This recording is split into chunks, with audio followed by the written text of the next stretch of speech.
Give up meditation, get enlightenment by Sri Bagavath. About the author.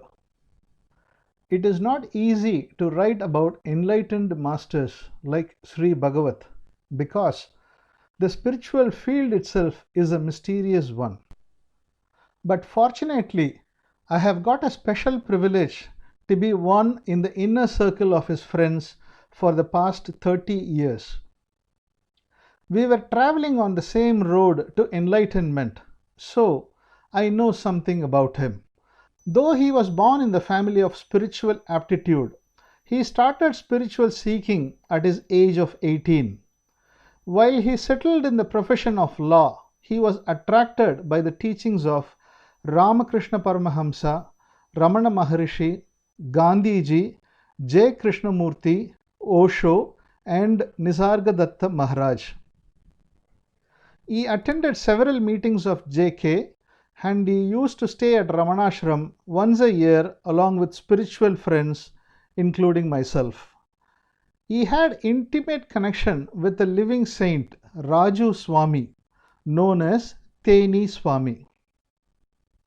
Though Sri Bhagavat had attained several spiritual experiences through yoga and meditations, he felt it inadequate and he was in continuous search for enlightenment and liberation for the past 40 years. One fine evening, at his age of 58, he suddenly got his enlightenment and liberation. To his surprise, it happened within split of a second. He clearly understood the truth. All his endeavor of 40 years ended. He did not rejoice at the enlightenment with shouting and dancing, but rather he wondered how simple is the nature of enlightenment. He really feels and says that one can get enlightenment within a short period of time, without any difficult meditations and yogic practices, and that simple understanding of the function of our mind is enough. Presently, many sincere seekers are getting enlightenment through this master. He is very simple and he does not hesitate to guide them who approach him with real quest. By V. S. Aranganathan, M.A. M.Ed, Sri Sai Nivas, Tiruchendur.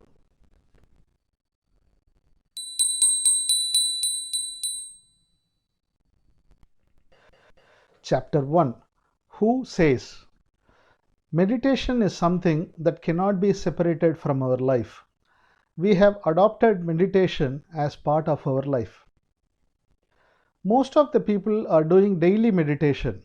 It is done not only by the spiritual aspirants but also by ordinary people.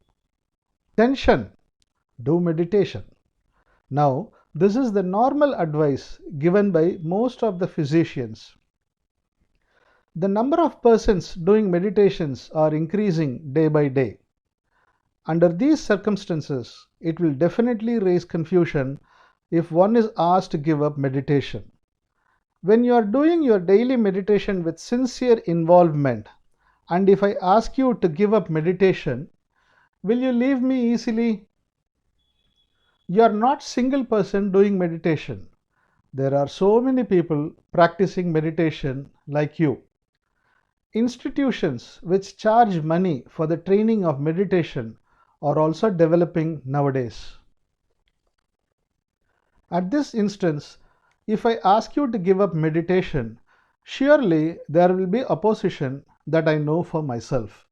Then, how dare am I to tell you like this? But I am not the first person to express the statement, give up meditation. Even before me, some other master also said it. Always abandon meditation. Practicing samadhi, trance, a frozen state of meditation are all our bondages. It is so said in his Gita by Ashtavakra Maharishi, a renowned saint. It is he who bestowed enlightenment upon the king Janaka. Meditation is not necessary. It creates problem, So give up meditation, he says categorically. When each and every one is praising meditation and enlisting its benefits, how can it be a dangerous one? How can it be a problematic one? There are so many rishis who have done meditation. There are so many sages who attained the state of samadhi through meditation. They all expressed the greatness of meditation. Then, how can we say that meditation is bad? How can we criticize meditation? Then, what is meditation actually? Really, are there defects in meditation? When anybody says that meditation is something to be given up, is there any valid reason behind it? When the entire world is having high opinion about meditation, why Ashtavakra Maharishi alone condemned meditation? But most of the institutions and people are in favor of meditation. Their approach towards meditation is very reasonable. Their reasons are based not only on their intelligence and knowledge, but also upon their actual experience. When they ask, why should we give up meditation? We have to meet their question. Why should we give up meditation? Now, who is going to answer their question? Who is going to explain the statement that meditation is not correct and one has to give up meditation? Will Ashtavakra come forward to explain? He said it in his own way in the Ashtavakra Gita that we have to give up meditation. He said it and gone forever. We cannot meet him and so we cannot ask him to explain his statement. Moreover, he never appeared before you and told you not to do meditation. So, we cannot ask him why he said like that. In the same way, he cannot come and tell you that it is so. Then, who is to give explanation? Who is responsible to explain it? It is he who takes the words of Ashtavakra alone is responsible to explain the statement. When I say give up meditation and meditation is bad, I cannot escape saying, no, they are not my words, not my statement, it is the statement of Ashtavakra. I cannot hide myself behind Ashtavakra. If I hide myself behind Ashtavakra, then the statement give up meditation and get enlightenment would be simply a gabbling act with neither valid reason nor substance. So I have to meet it. I have to explain it. I have to face it without the help of Ashtavakra.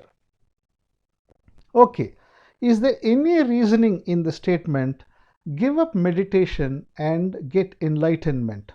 Is it true? Is it really meaningful?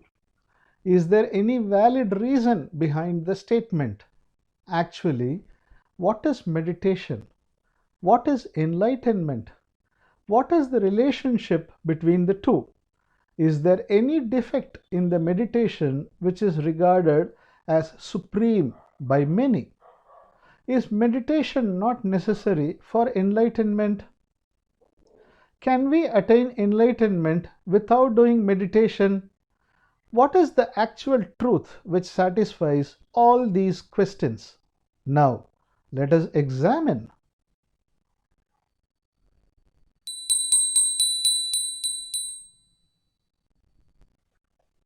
Chapter 2. Neutrality is necessary. We have entered into the discussion whether meditation is necessary or not. Meditation is not necessary for enlightenment and hence we have to give up meditation. We can get enlightenment without meditation. This is my stand. I am trying to substantiate my statement that meditation is not necessary. Now, what is your part? What is your role in this discussion? What is your stand? Meditation is a necessary one. It is a must for one to get enlightenment. If you have this stand and idea, then you will have the temperament of denying what all I would explain. You will argue against each and every one of my words. In this situation, you will have the mentality of neglecting my views. You might have heard the humorous story of Mullah Naziruddin. Mullah once was sitting at the front of his house. It was raining and Mullah was watching it with amusement. One of his friends came running and he covered his head with a blanket so as to protect his head from the rain. Mullah stopped him and advised him, "Rain shower is a gift of God to man.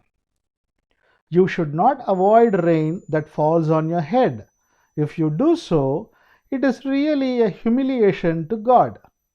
His friend realized his mistake. He removed the blanket away from the head and went to his house, drenching in the heavy fall of rain. As a result, he caught heavy fever because of his soaking in the rain. He had to be in the bed for 3 days. On the fourth day, he recovered from the fever and prepared to go out from his house. But it was raining then also. He was rather hesitant whether or not he should walk barehead in the rain, the God's gift. Thinking so, he hesitated to step out of the house. But to his surprise, he saw Mullah himself running and covering his head with a blanket so as to protect his head from the showers of the rain. He called up Mullah and asked him, "You have advised me not to humiliate the God's gift, the rain, by covering my head when raining, but you yourself have done the same thing. Is it right on your part to humiliate God's gift by covering the head and running away from the downpour?" He asked Mullah accusingly, for which Mullah replied very calmly, "My dear friend, I am running only because that I should not humiliate God by placing my legs upon the God's gift, the rain. I have to cover through my head so as to avoid the rain come down to my legs." If anybody tries to justify himself, there would be no end for it, because everyone may go on justifying himself. We may discuss, but we should not argue. Argument will never bring the truth. If you take the role of arguing in favor of meditation, it will keep you in your own place. Then I can never convince you. You should not be an advocate for meditation, but you have to upgrade yourself to be a judge. You must take the role of a judge so that you can weigh both sides by keeping you in a neutral position, so that you can lend ears to both sides. When you come to the position of a judge, you can apply your mind without any bias. Otherwise, you cannot but take the role of Mullah Naziruddin. Advocate cannot be a judge. When you were a judge, you can come to the right conclusion by hearing both sides. So, you have to approach and consider our issue, doing meditation or giving up meditation. Now, as a judge, you are asking questions. It is only a clarification and not argument. So, you are asking questions to get full details of the issue. Is the statement, "Give up meditation and get enlightenment," really meaningful? Does meditation give disturbance to the attainment of enlightenment? Does meditation have ill effects? Is meditation useless? What is the real stand of meditation? What is its real nature? How does it prevent enlightenment?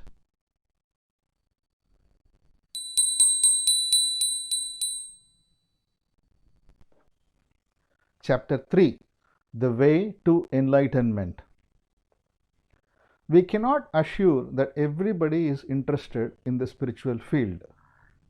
Somebody may be interested in prayers and devotion to God, and somebody may be interested in doing meditation. Some people may be atheists and they will say God himself does not exist. Some may be interested only in intellectual truths and psychological aspects. But most of the people are not interested in any of these ways. They are the average people of the society.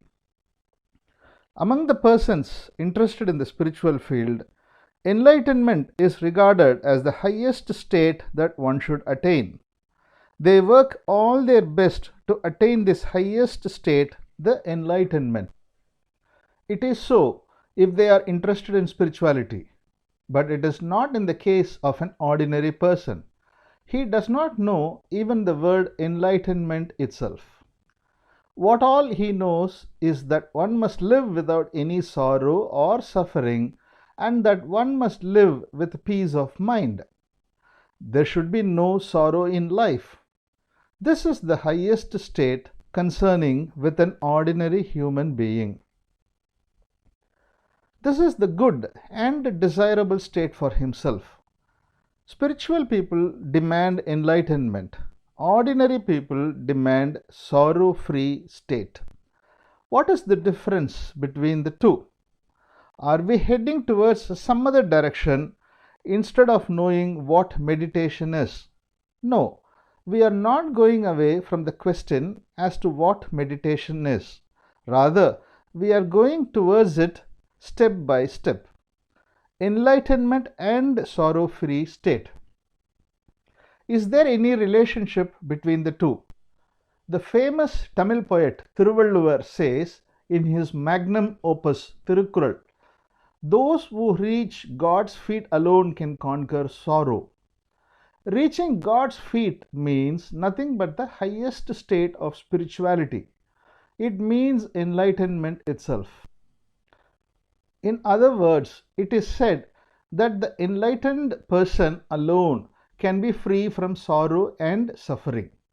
Enlightened persons alone can easily conquer sorrow and the others cannot. Nobody can deny this statement. So what? Suppose somebody comes to you and asks you, "Sir, please tell me the way of conquering sorrow." What will be your advice to him? You simply tell him, "Get enlightenment so that you can very easily conquer sorrow." What will be the reaction of the questioner? Either he will run away from you or he will start abusing you. It is like going to a physician for your ordinary headache. The physician, instead of giving you a tablet, advises for the removal of your paining head and recommends to fix a painless head. Would you not jump running away from the hospital? You are under the impression that getting enlightenment is not an ordinary job. Such persons are very rare and maybe 1 in million. So, enlightenment cannot be considered as the only remedy for our sorrow. Everybody is thinking like that. But fortunately, this is not the fact. Getting enlightenment is very easy. It is not reserved for saints and great masters. Even an ordinary layman can get enlightenment very easily. You and I can get enlightenment very easily. Then, why is enlightenment considered as difficult? Why is it considered extraordinary? It is considered so only because of our meditation. Enlightenment is a rare one to those who approach it through meditation. Then, does meditation prevent the way for enlightenment?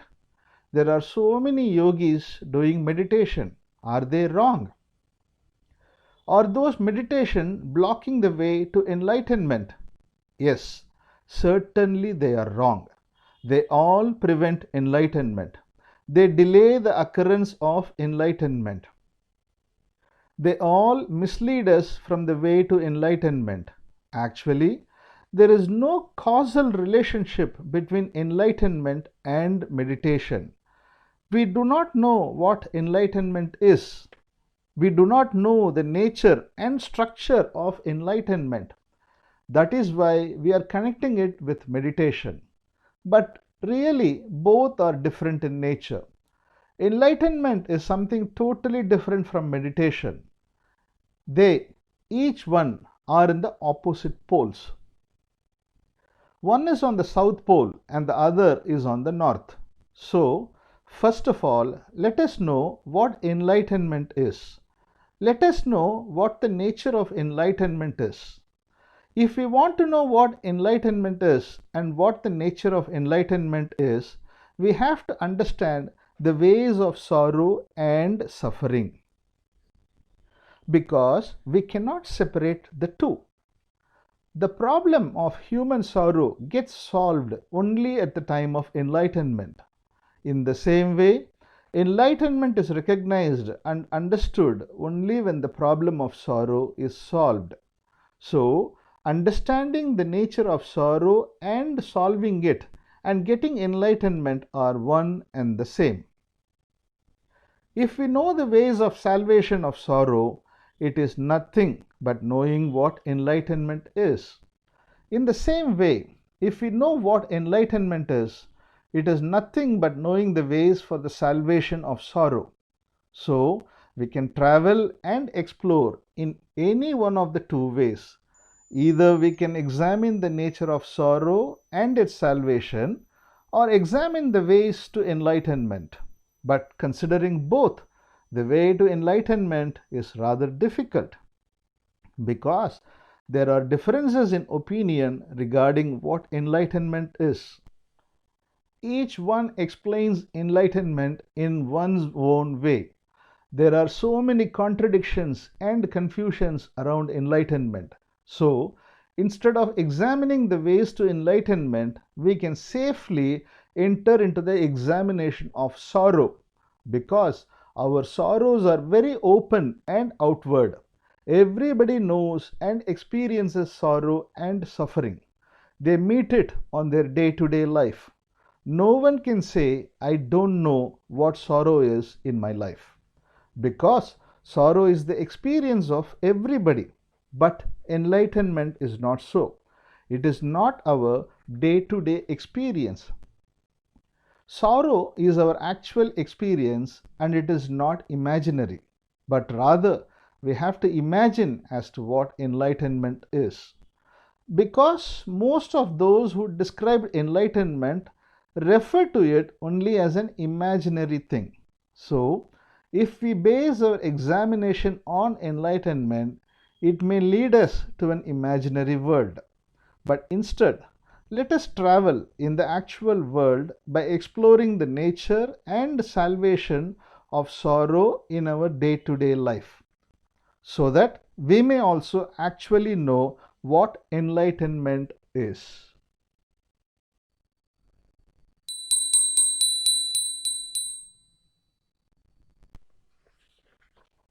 Chapter 4.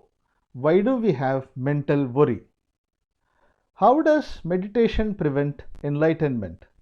We have raised this question, but are we not going somewhere else now? It may look like that, but there is no other go. We have to approach it on this way alone. Then only can we have the clear view in the field of common intellectual discussion. Now, let us know what sorrow is. We need not require any extraordinary intelligence for our examination. Our ordinary intellect is sufficient. Both you and I can participate in this ordinary way of examination and understanding. We all know what sorrow is. Sorrow, the mental worry, is a painful experience. It is an experience of pain. Every one of us have felt it. It is our day-to-day experience. One may have the feeling of sorrow due to various reasons, but the resulting experience, the sorrow, is same. One may have lost his property or his job. It may be the cause for his sorrow, the mental pain. Someone might be insulted by others. It may create him sorrow. The cause may be many, but the result is one. Whatever may be the cause, but what we experience is the same. It is sorrow. Now, what is the work out of sorrow? What is the process or movement that is involved in sorrow? How does it function within our mind? Let us take an example. We have a precious thing. We like it most and we are attached to it very much. One day, without our least expectation, the thing which we like most was damaged and destroyed completely. We cannot get it back. Since it is something very rare, we cannot get a similar one, the loss of which causes us great sorrow and great mental agony. We cannot get it back. Physically, it is over, but psychologically, the sorrow caused by its loss continues. Why should the loss of our possession cause the feeling of sorrow in our mind? In case if we touch the fire by our hand, it will burn our hand. We will get the burning sensation. It is very open and evident that one can easily understand. But why does the loss of property cause sorrow, the mental pain? Suppose so many motor cars have been parked along the roadside of a street. Only one of those motor cars catches fire and begins to burn. We can witness the burning with an amusement if it is the car of somebody else. But if we were the owner of the burning car, we would feel that we ourselves are burning. We will not see that the car alone catches fire. We will feel that our body itself catches fire. Why so? Whenever we have attachment to any object, we ourselves become the object itself. Outwardly and physically, the car is burning, but inwardly and psychologically, we ourselves are burning. You might have heard the following joke. Two friends, Mr. X and Mr. Y. Mr. X asked Mr. Y, "Did you see the goat dragging the man?" In front of them, a man was dragging his goat by tying a rope around its neck. Mr. Y replied Mr. X, "Are you blind? The man only is dragging the goat." Mr. X said, "Please wait and see." The man tied the goat on a post and ordered for tea in a tea shop. Mr. X untied the rope and the goat began to run. Taking notice of the goat running, the man started chasing behind the goat. Mr. X asked Mr. Y, "Now tell me, who is dragging whom?" Actually, we do not possess our possessions. Our possessions only possess us.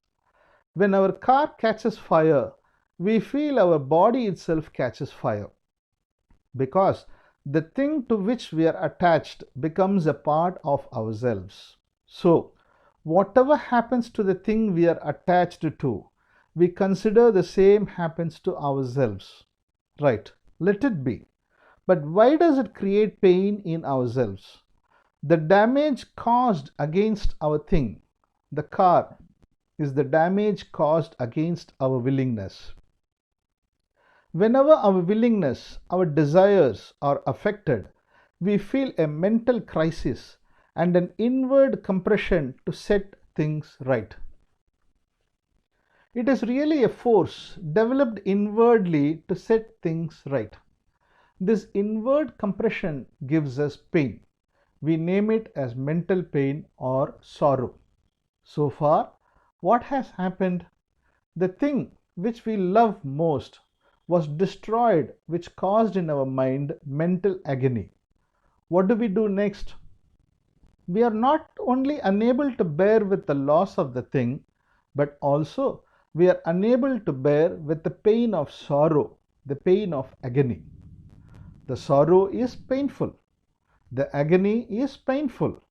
We want to get rid of our painful sorrow too. Because our sorrow is very painful, we are unable to sleep in the night. We cannot take our regular food. Our blood pressure increases. We are afraid whether it would affect our heart or brain. The thing was destroyed. It is the original happening, but it was against our willingness. Our willingness contradicts with what has happened. The happening is against our will. Our contradiction with what has happened created sorrow and agony. Are we prepared to accept our agony? We again contradict with our agony itself. We are not ready to accept our agony. The agony is also happening against our willingness to accept it, against our desire. First, the car was destroyed against our will, against our desire.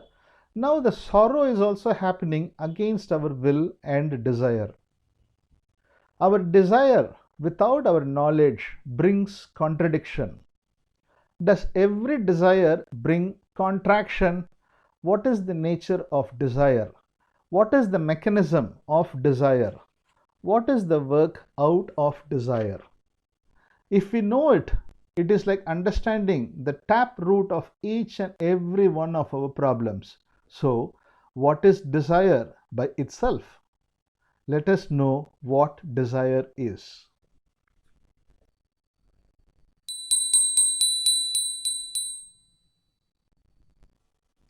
Chapter 5.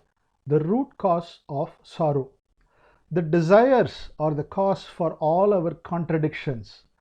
We contradict anything which happens against our desire, our will. Our desires are the root cause of such contradiction. How does it form? Then, how does the desire function? What is the root cause of our desires? What is the nature and quality of desires? Let us examine. We do not desire each and everything. We desire anything which gives us pleasure or joy. Nobody will be interested in pain. There is always a sensation of pleasure as the base of every desire. If there is no pleasurable sensation, we will not desire any such thing. Pleasurable sensation alone creates desire.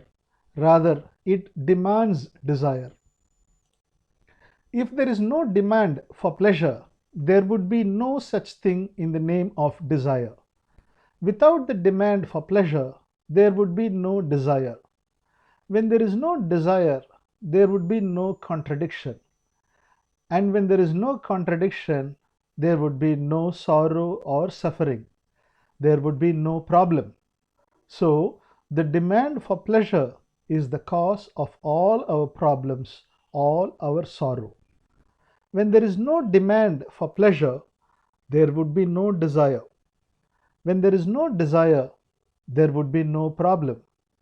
The state which is free from the demand for pleasure is the state of salvation of the problem of sorrow and suffering.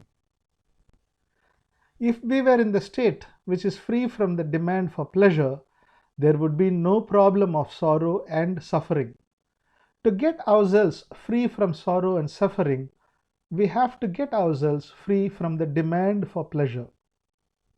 So what is important now is to attain the state which is free from the demand for pleasure. What shall we do to attain that state? Now, what are we doing?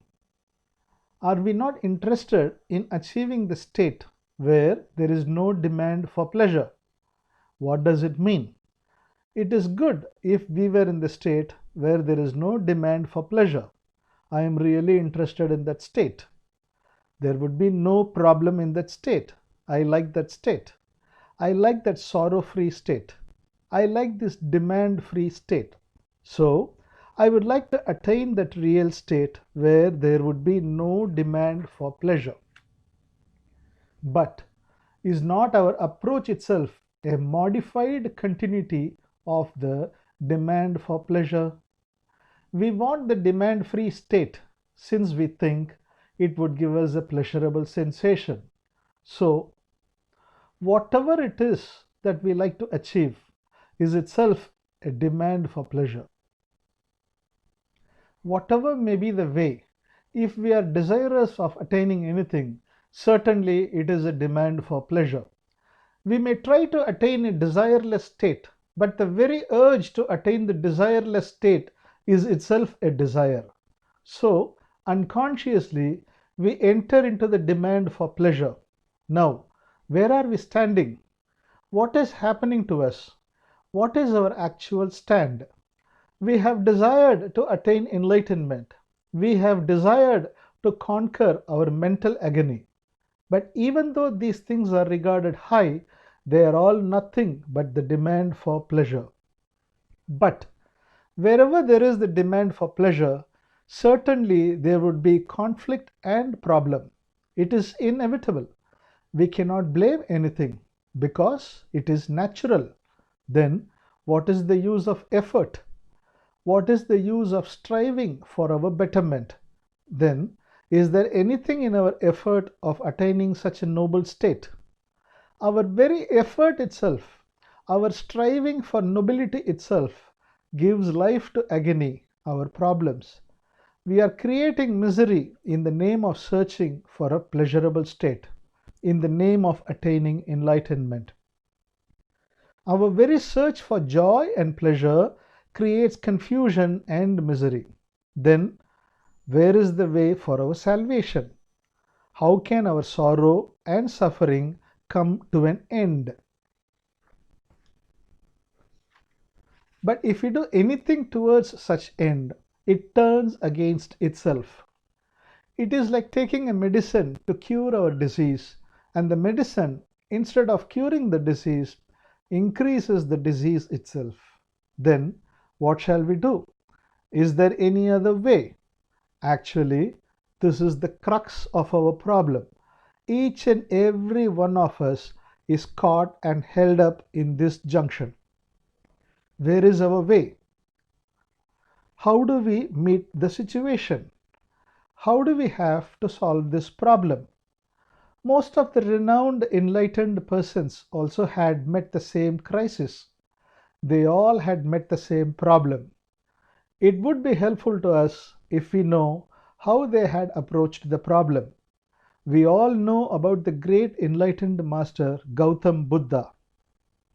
When he was young, he saw a man with disease, a man of old age, and a human dead body. They appeared very crude to him. He had been brought up in a palace with all the luxuries of life, since he happened to be the prince of a country. He was unable to bear with the miseries of mankind. He determined to find out the total remedy for the sorrows and sufferings of mankind. He saw everybody living amidst sorrow and suffering. Is there any remedy so that the entire mankind would be free from sorrow and suffering? This was the only question ringing in his mind day and night. He started his journey for finding out the truth of sorrow and suffering and the remedy for the same. He had a wife and a child. He left his family and the palace in search of this noble truth. He became an ascetic. He went into forest to do meditation. He did various meditations. He observed so many austerities. He underwent so many penances. He had come down from the heritage of a royal kingdom noted for heroism. Buddha also proved to be one among them. Heroism was in his blood. What is the answer and remedy for the human sorrow? This was the only question ringing in his ears. As a result of his meditation, he got so many spiritual experiences. Certain meditational practices gave him great ecstasy. But the question for which he was doing all the meditation, penances, and so on was not answered. He did not practice meditation and undergo penances for his amusement. He was very serious. He was very serious to get the real answer for his question. He did not get the answer. So, with more seriousness, he increased the duration of his meditational practices and penances. It resulted only in ill health, but still he had not got the expected answer. He lost the strength both in his body and mind. It is said that at this stage he was not even able to walk, since his physical health deteriorated very badly. He could not move further. Due to his repeated failures, he got vexed very much psychologically. He had tried all his best in each and every aspect as a spiritual aspirant. He felt himself failed miserably. He could not do anything more. In such a most desperate condition, he sat under a tree. There was no more effort left with him to do. He had to sit silently, giving up all his efforts. But all of a sudden, it happened to him. He himself got the thing for which he had dedicated his total life. He attained enlightenment. He got all his doubts cleared.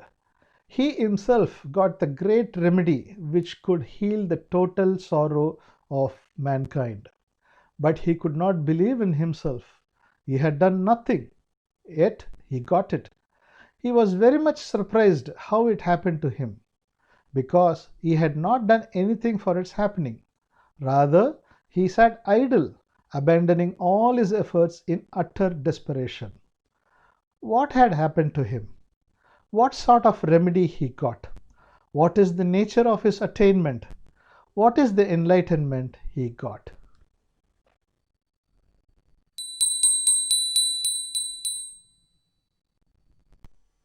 Chapter 6. The Enlightenment of Buddha. Buddha got enlightenment under the tree. The tree itself was later known as Bodhi tree, the tree of enlightenment. Buddha, on his enlightenment, found out that desire is the root cause of misery. He found out this as the greatest truth. All these things are taught even in our elementary school books. But what we have read is very superficial. This is not what Buddha had found out. We have already seen that the demand for pleasure is the root cause of all our sorrows and sufferings. But Buddha denotes it as desire. He said, desire is the root cause of sorrow. There is no difference between the two. Let us take the words of Buddha as absolute truth. He says, desire is the cause of our sorrow. If there is no desire, there would be no sorrow. If we take his advice, what shall we do? We analyze the truth in his words. Where there is desire, there is also sorrow and suffering. If anything goes wrong against our desire, we feel a mental distress. We can very easily verify the truth of his statement. Yes, we have found out desire is the cause of sorrow. If we can be free from desire, we can be free from sorrow and suffering also. But how can it be? How can we be free from desire? If we want to be free from desire, is it not itself a desire? We desire to be free from desire. It is a self-deception. We cannot conquer desire through desire. All our efforts are in the form of desires. If we want to attain the desire-free state, it is nothing but another layer of desire. The outer orbit may be changed, but inwardly it is the same. Is it not true that Buddha preached desire is the cause of sorrow? But it is not what Buddha had found out. It is quite different. What is it that he had found out? Buddha had gone to the forest in search of finding the way to conquer sorrow. He had done so many meditational practices and penances. Despite his serious practice of meditation, he could not find out what he had searched.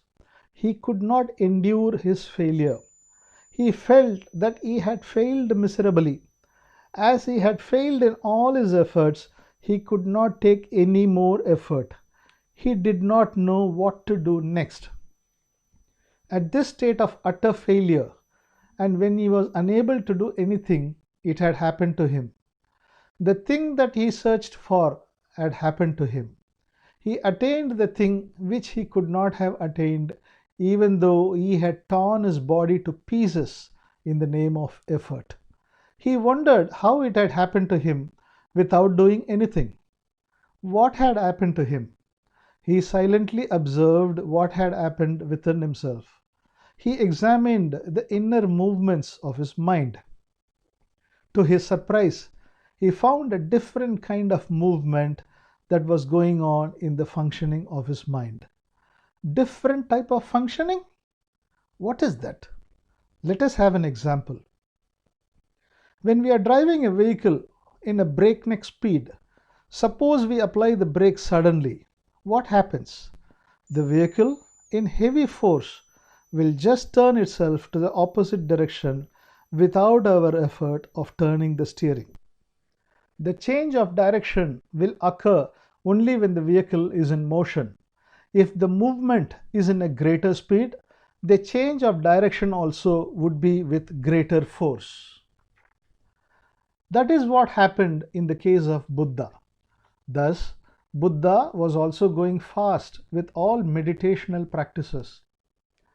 He was doing the practices to get a remedy towards a solution. His efforts did not provide the expected result, so he did not know what to do further. He could not proceed. He came running so far and he stopped running without knowing where to go. He searched something and he stopped desperately. Then only he found out something within himself. His mind, which was in continuous search, grounded to a halt. The mind, which was striving day and night with great vigor, was worn out in dejection and despondency. When we give up searching, will our mind also become nothing? Even though his mind stopped searching, Buddha found out some other movement was going on within his mind. The mind which had stopped searching began to function in a different dimension. Buddha had found it out within himself. What he had noticed more was that there was no desire in the mind. There was no desire to have any pleasure, and there was no aversion towards pain or sorrow. This was how Buddha had found out the truth, the salvation for all sorrow and suffering. Thus, he had found out another kind of functioning of his own mind. He had not found out the idea that desire is the cause of misery. He had found out the desireless functioning of his mind. When the mind was functioning in that dimension, it was free from desire and fear. Yet it was functioning, but without desires and without motives. He had not disciplined the mind to function without desires. He had not demanded such a kind of functioning, because he had never imagined such a kind of mind. It happened by itself. It worked by itself. All his sorrow and suffering had rolled away and vanished without any effort on his part. No sorrow could find any place in the mind, like the alphabets written on the surface of water. How did this happen to Buddha? What kind of effort he had taken for this happening? But he had not brought it forth. He had not created it through his efforts. This was one that was already within himself. This was not created anew. It was not a special gift granted to Buddha alone. Really, it is available for all of us. Both you and I can get it within ourselves. This does not belong to Buddha alone.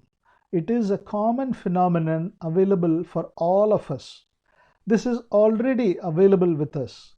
This is already in function within ourselves. Buddha had identified it. Buddha named it as Nibbana in his own language. Nibbana means nirvana, liberation. It is not somewhere else. It is always within us. We need not take any effort to attain this state, the nirvana, the liberation. What is this? What kind of state is this? Is there any previous reference about this in the spiritual scriptures? Let us discuss them also.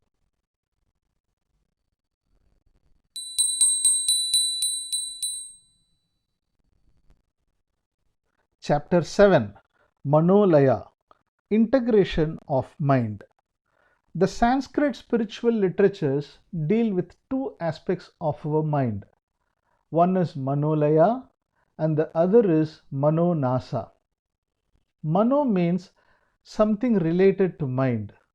Laya means integration, joining, union, mental focus or concentration. Nasa means destruction, closure, mindlessness. The integration of mind is Manolaya and the destroyal of mind is Manonasa. These are the two aspects of our mind dealt with in the scriptures. If we know what they actually mean, we may clearly understand what Buddha had found out. Thereby, we may also understand ourselves in a better way. Manolaya, integrate, combine into a whole. Manonasa. Let us first understand what Manolaya is. As we have already seen, Manolaya is the joining, fixing of mind. What do we mean by joining of mind? Suppose a professor is giving a lecture to the students. The students are listening. The students cannot understand the lecture if they are not attentive to it. They must pay attention to the lecture. What do we mean by attention? We integrate our mind with the lecture.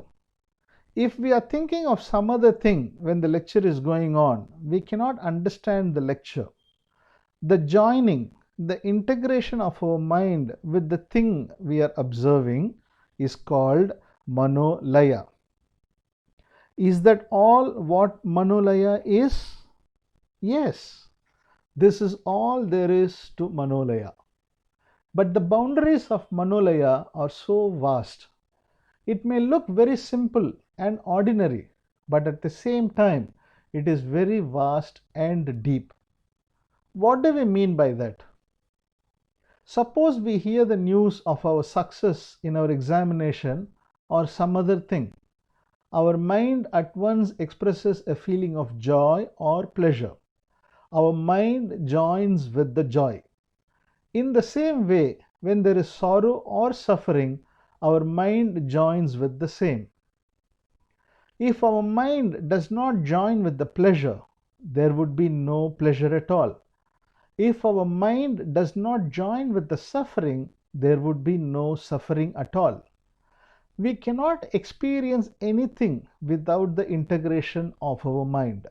Our experiences are nothing but the consequence of the integration of our mind. The way and quality of our integration decide the quality of our experience. All our experiences are Manolaya. Right from waking up in the morning, we are having so many experiences until we retire to bed at night. There are different kinds of experiences. The nature and quality of our experiences vary with each other. Whatever it may be, all sorts of experiences are Manolaya. This is not all.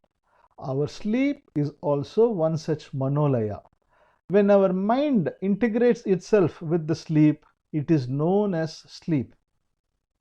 Thus, we experience everything in the form of Manolaya. If we experience anything, it is only through our Manolaya. Our Manolaya is itself our experience. Is this all? No, there is lot more.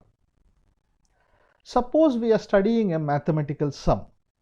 We have to work out a complicated problem. What do? We apply our mind to the problem.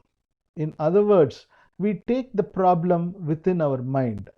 We meditate the problem. We think over the problem. Suddenly, we get the correct answer within our mind. The answer emerges out from within our mind. Our thinking is Manolaya.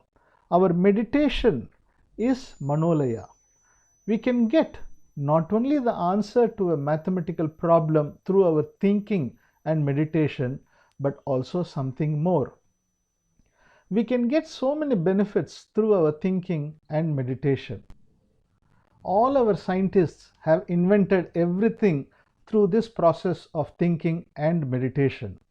We cannot enumerate the benefits of our thinking and meditation.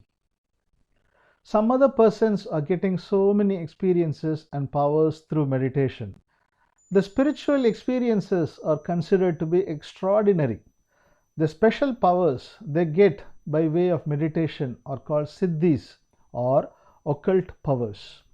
With these occult powers, one can read the mind of another without raising any question. One can heal the disease of other people. One can know the past and the future of everyone. We can derive all these through our meditation, through our Manolaya. There are various types of prayers available in the spiritual field. The persons doing meditation and prayers get so many spiritual experiences. They get the vision of gods and goddesses. They get the experiences of samadhi, trance, and so many other things. All these things happen only through Manolaya. There is no place in the earth or in the heaven which the Manolaya cannot touch. We lead our day-to-day life itself only with the help of Manolaya. We are doing everything only through Manolaya. If we want to get anything, if we want to remove anything, we have to do it only through Manolaya. If the Manolaya occupies everything, then where is the place for Manonasa? When each and everything is done by Manolaya, what can we do through Manonasa? Manolaya does not leave anything for Manonasa. It seems there is no place for Manonasa. Then, what else can we do with Manonasa? But the spiritual scriptures and most of the saints are saying that Manonasa is supreme. They consider Manonasa to be greater than Manolaya. Why should it be? Why do they consider it so high? Is there anything subtle in Manonasa above what is in Manolaya? We have already seen that Manolaya is the only thing acting everywhere. We have already seen that Manonasa means destroyal of mind, closure, mindlessness. In Manonasa, there is no function of the mind, the complete destroyal of mind. It means the shutdown of mind. No mind. This is the verbal meaning of the word Manonasa. In spirituality, such no mind state is known as samadhi, a state of trance. But unfortunately, the samadhi state itself comes under the category of Manolaya. The shutdown state of mind, the destroyal of mind, all are of Manolaya only. We can come to the state of no mind only through Manolaya. Manolaya alone brings forth all these states. Manonasa is not a state where there is no mind, not a state where the mind becomes functionless.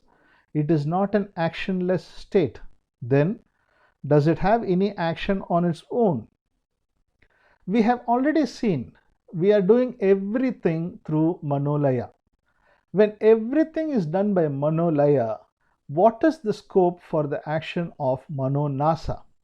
Is there any peculiar action apart from the actions of the Manolaya? Is there anything so?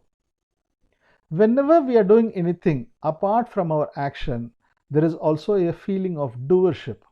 There arises a feeling of doership, a feeling of I consciousness. Let us take the old example. I am listening to a lecture. When I integrate my mind with the lecture, I am able to follow the lecture. The listening is created by the Manolaya. There is no listening without Manolaya. Here, apart from the action of listening, the I consciousness, the listener, is also present silently. Even though he has not appeared apparently, the doer is always available. We ourselves can feel that the doership arises in each and every action. There would be a feeling of I am listening to the lecture. We may have the experience of pleasure or we may have the experience of sorrow. There would be the feeling that I am experiencing the experience. This is the feeling of I consciousness. This is the feeling of doership. The experience is the apparent aspect. The experiencer is the ostensible aspect. The experiencer is hiding himself under the experience. Even though the experiencer is present, he is not apparently conspicuous as the experience. There is always an experiencer in each and every experience. There is always the I consciousness. We have seen that our Manolaya is the cause of all our experiences. Here, apart from experience, there is this I consciousness, the experiencer. What is the cause of this experiencer? What is the cause of this I consciousness? Is it Manonasa that creates the experiencer? Is it Manonasa that produces the I consciousness? Our actions are composed of two components. The action is one thing and the doer is the other. In the same way, our experiences also are composed of two parts. One is experience and the other is the experiencer. Manolaya is responsible for one part. It is responsible for the action and the experience. Then, what is responsible for the other part? Is it Manonasa that is responsible for the other part? What is responsible for the I consciousness? Is it Manonasa that produces the I consciousness? No, not at all. Manonasa is not the cause. Everything is produced by our Manolaya only. It is Manolaya that produces both the experience and the experiencer. It is Manolaya that creates the action and the doer of the action. It is Manolaya that gives birth to I consciousness. If everything is Manolaya, then what is Manonasa? Now, let us examine what Manonasa is.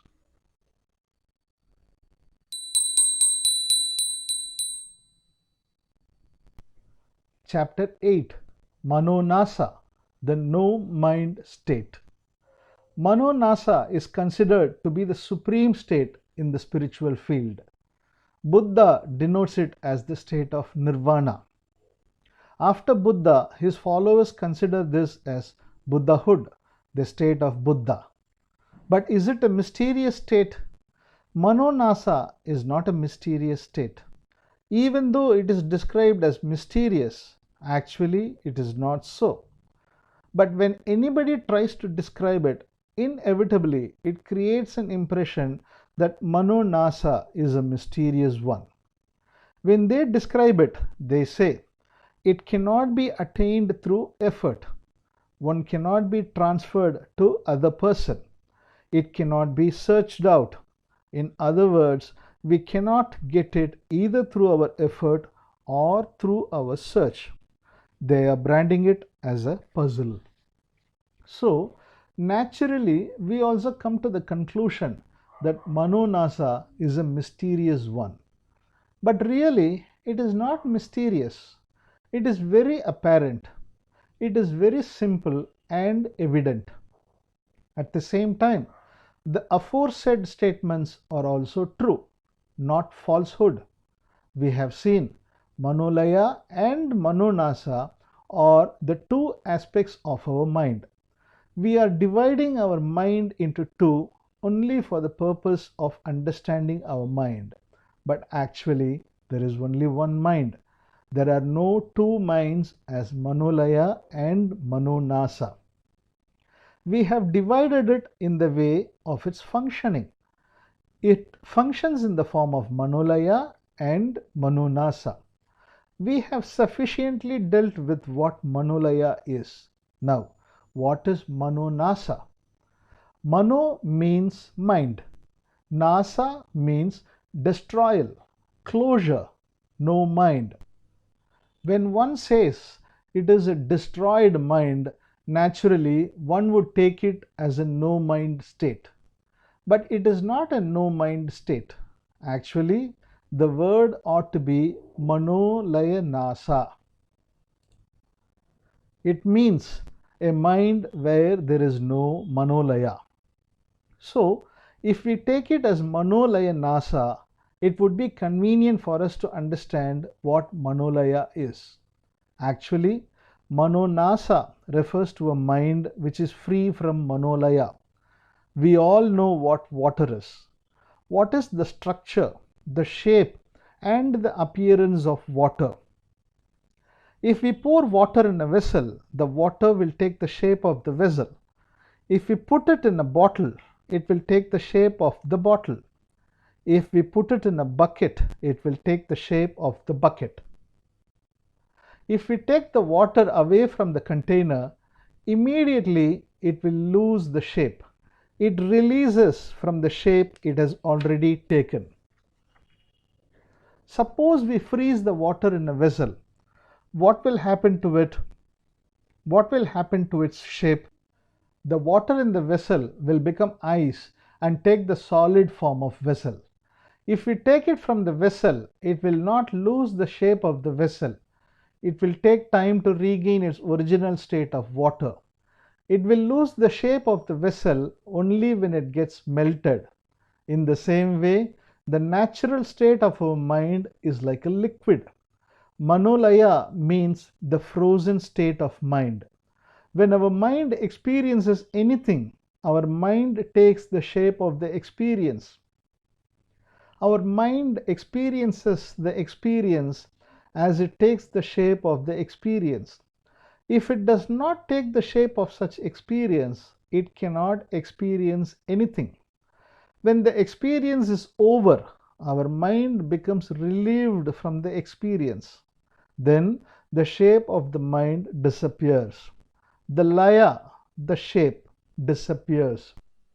This shapeless state of mind, this layaless state of mind, this liquid state of mind is the Manonasa state, the Manolaya Nasa state. This is the original state of our mind. This is the natural state of mind. This state is not attained through our effort. This is something natural. This is our own and personal state. If we attain anything, it would not be this one. It would be only Manolaya. But whatever we could attain, we have to lose it afterwards. But we cannot lose this natural state. It is always with us because it is our own state. This state of Manolaya alone forms temporarily to suit the situation.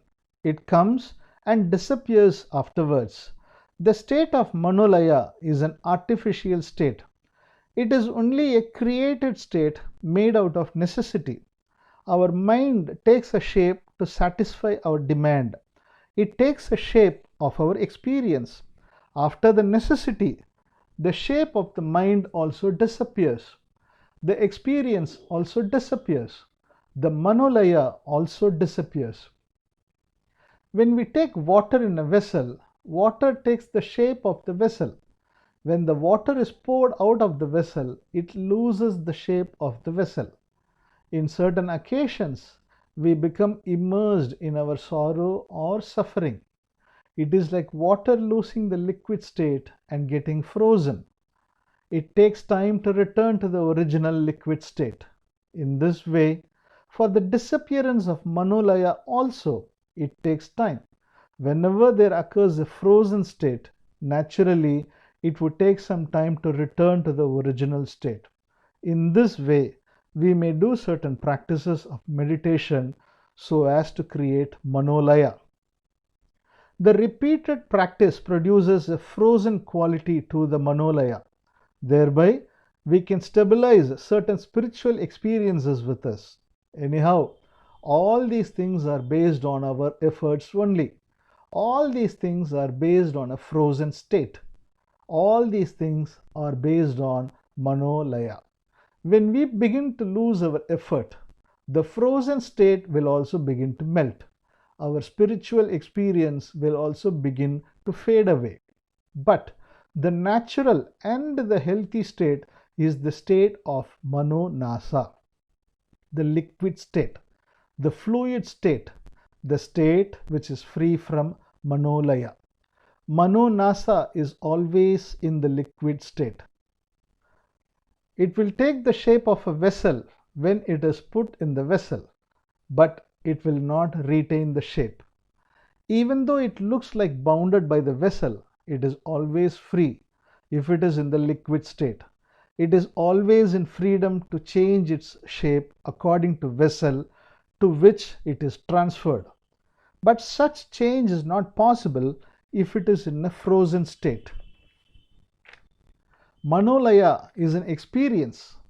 Manolaya may happen as the experience of joy, may happen as the experience of sorrow.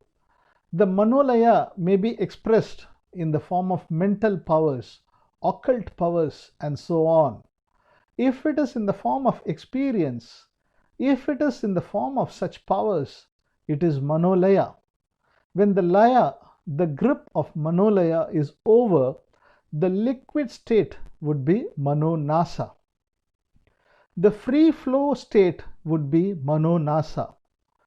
All the enlightened persons are living in this state of nirvana, Manonasa. They are dwelling in this state of Manonasa. It does not mean that they will not have Manolaya. It does not mean that their mind will not take any shape. It will take shape, but it will not be in a frozen state. It will take shape in the liquid form. It will not take shape in the solid form. Liquid state does not mean actionless state. Liquid state will act according to the circumstances and according to the necessity. In fact, the actionless state itself happens only because of Manolaya. When our mind becomes actionless, it becomes solid and motionless. It is only because of Manolaya. Even though there is action in Manonasa, it is always free from action. Then it is considered as an action-free state, as the liberated state.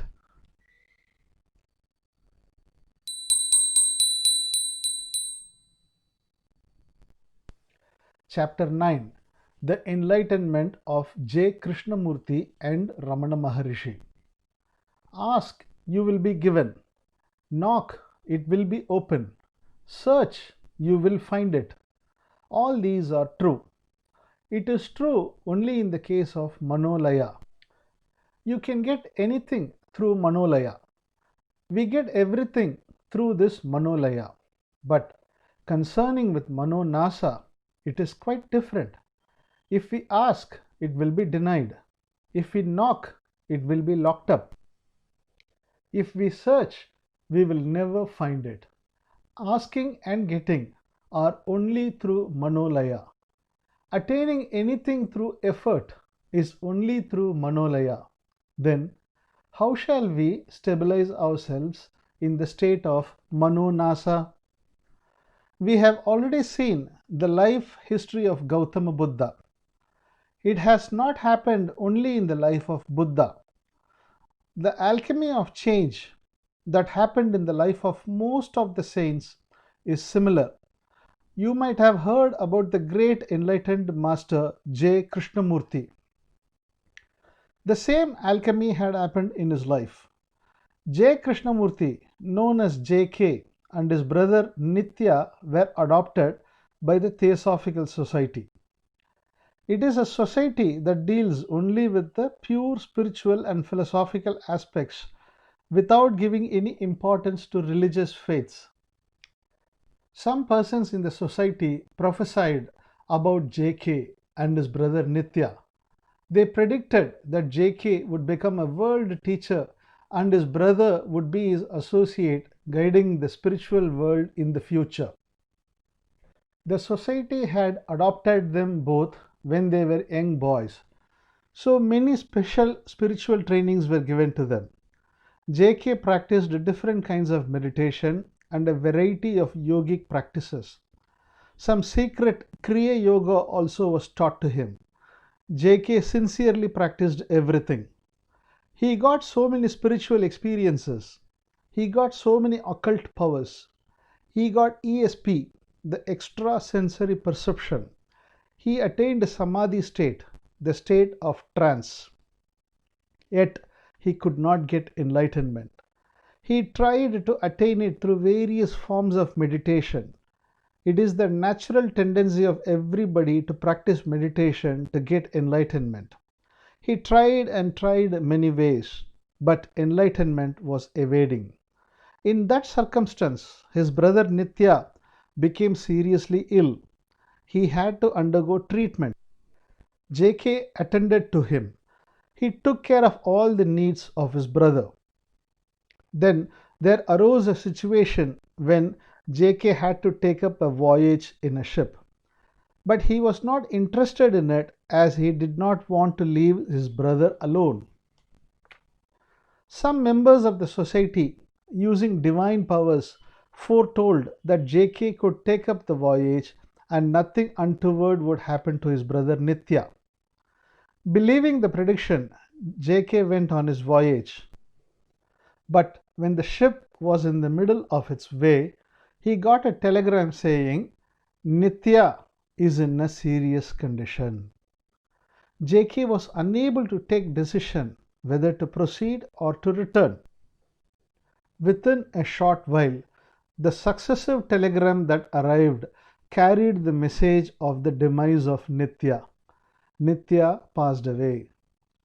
JK could not accept the fact, but the death was real. He was totally shattered and broke down. He could not do anything. Mentally, he turned to be a live corpse. JK and his brother were brought up together in the Theosophical Society, being separated from their parents. Both of them were the inseparable companions to each other until the death of Nitya. Then JK felt that he had nothing to do in the world. He could not digest the loss of Nitya. He felt desperate. He was withering with mental agony. None of his spiritual experiences gave him any relief. He felt that the whole world had given him up. He felt even the divine powers had given him up. He had no efforts to make both inwardly and outwardly. He even stopped his search. He put himself in a room in all melancholy. He made himself aloof. At this desperate condition, everything stopped within himself. And without his least expectation, a new door opened within himself. The enlightenment that happened to Buddha happened to JK also. He felt the function of his mind taking a new dimension. Then he began to view all the problems of mankind from a different angle. The same thing had happened to Ramana Maharishi also. When he was a boy around the age of 14, he was at Madurai. One day, without any reason, he was engulfed by the fear of death. He felt death was approaching him. Normally, if any boy of his age were so afraid like him, what would one do? Such boy would try to get consolation from the elders or from his friends. In case interested in prayers, he would go to the temple.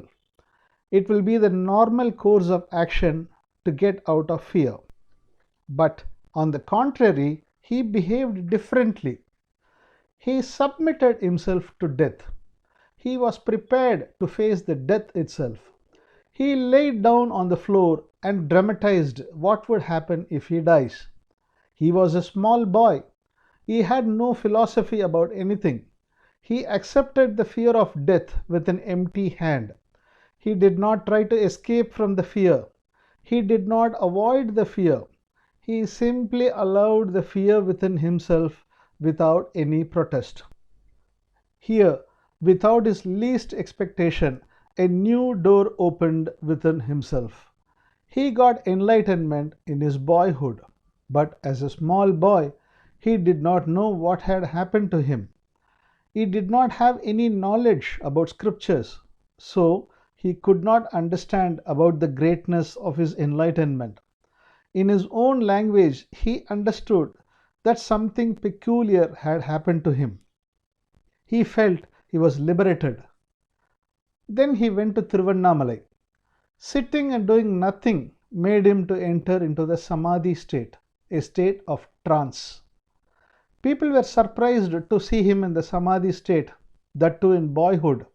His Samadhi state made him popular. But when Ramana Maharishi, while referring to his Samadhi experience, he said, "The experience of Samadhi is not so great when compared with the experience which I had at Madurai. The thing I got at Madurai is still with me." But most of his disciples and his devotees are interested only in meditation and the state of Samadhi. When Ramana Maharishi preached, he used to say, "Ask yourself, who am I? Look within yourself and find out the source wherefrom the I consciousness emanates." If we practice it on the instruction, it would be helpful only for meditation and for Samadhi state. This approach cannot create liberation. It cannot give enlightenment. Even if Ramana Maharishi himself had asked the question, "Who am I?" within himself while at Madurai, he himself would not have got the enlightenment. Including myself, many are benefited by the teachings of Ramana Maharishi. They will create marvelous experiences and clarity upon various doubts. But his approach did not give enlightenment to anybody else. It cannot give. We are not trying to criticize anybody. Enlightenment can never be attained through any such practice. There is no way towards it. It happens when we avoid all our ways, all our efforts of attaining something. The spiritual scriptures are dealing with this aspect here and there without any conclusive statement. It was not clearly classified and codified in the scriptures.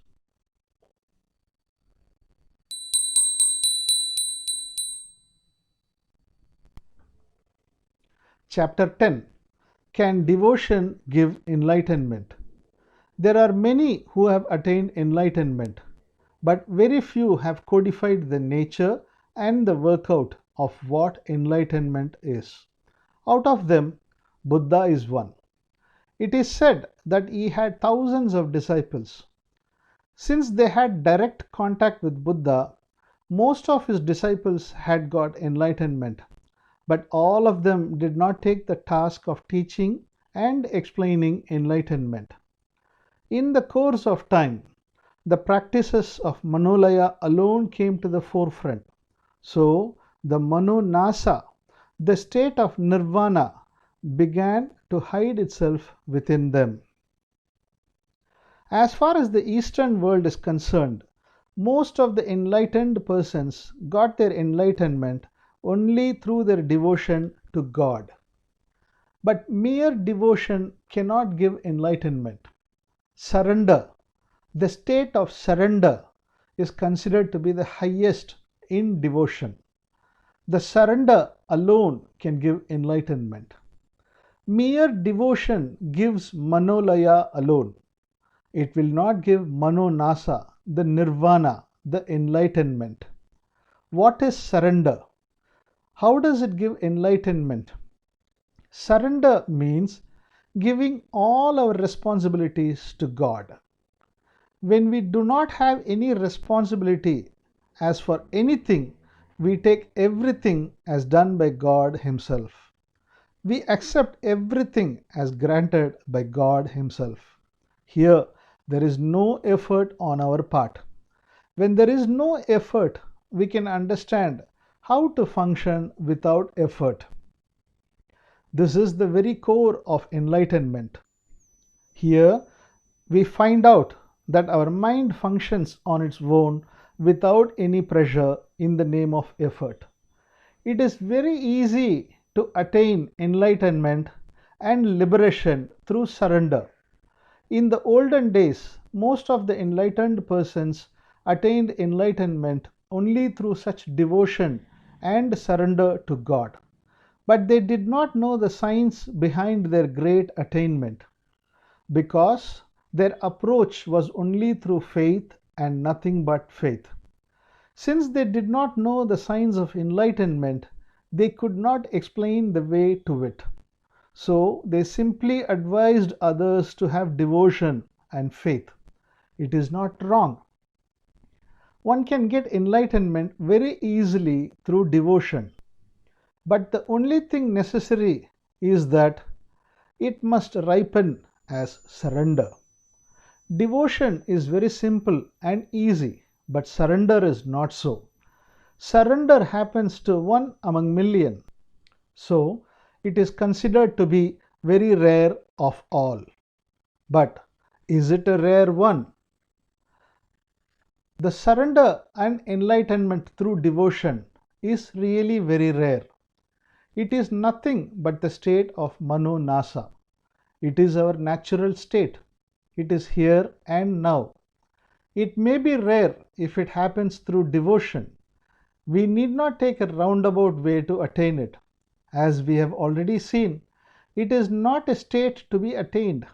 It is always there. We need not attain it.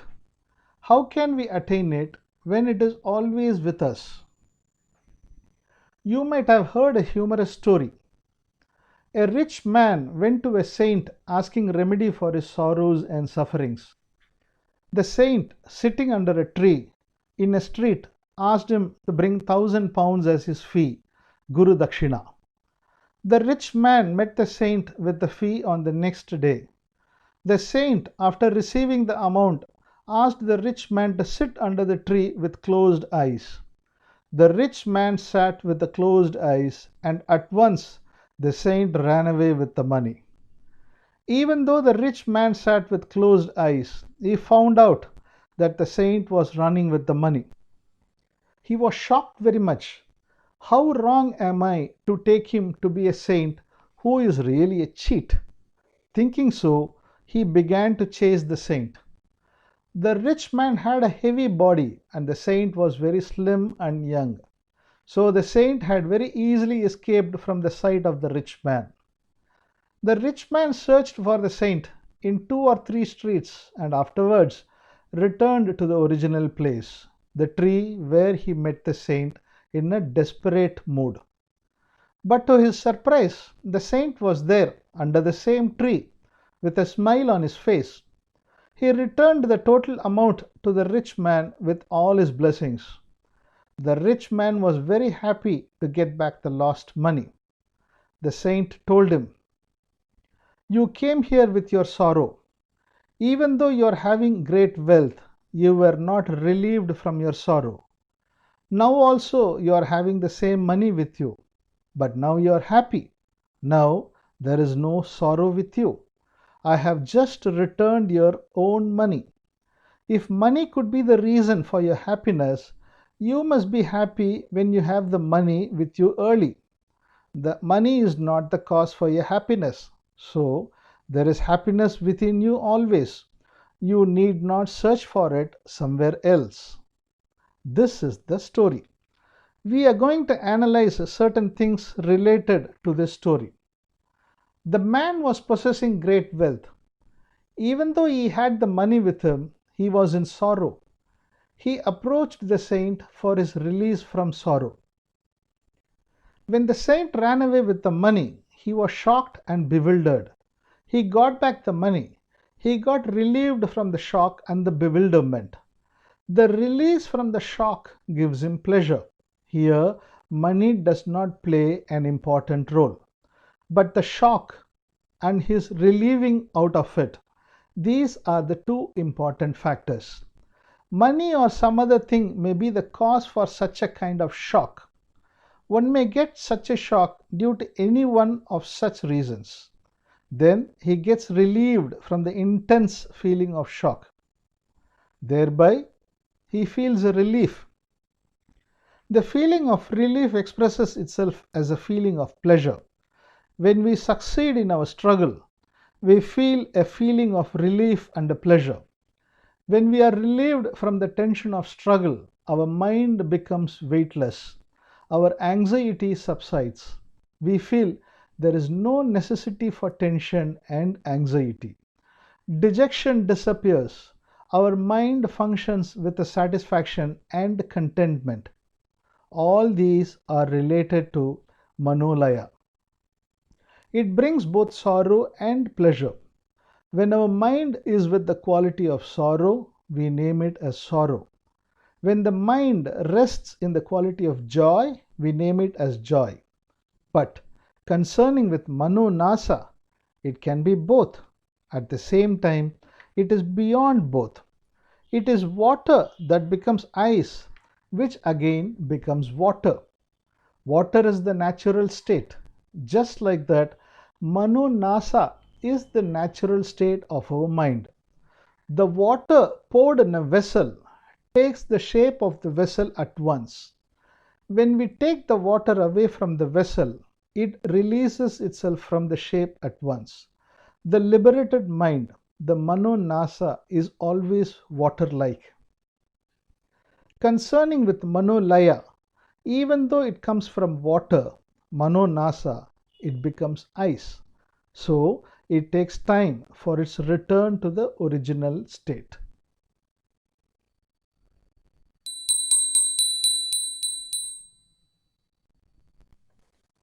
Chapter 11. How to keep oneself innocent.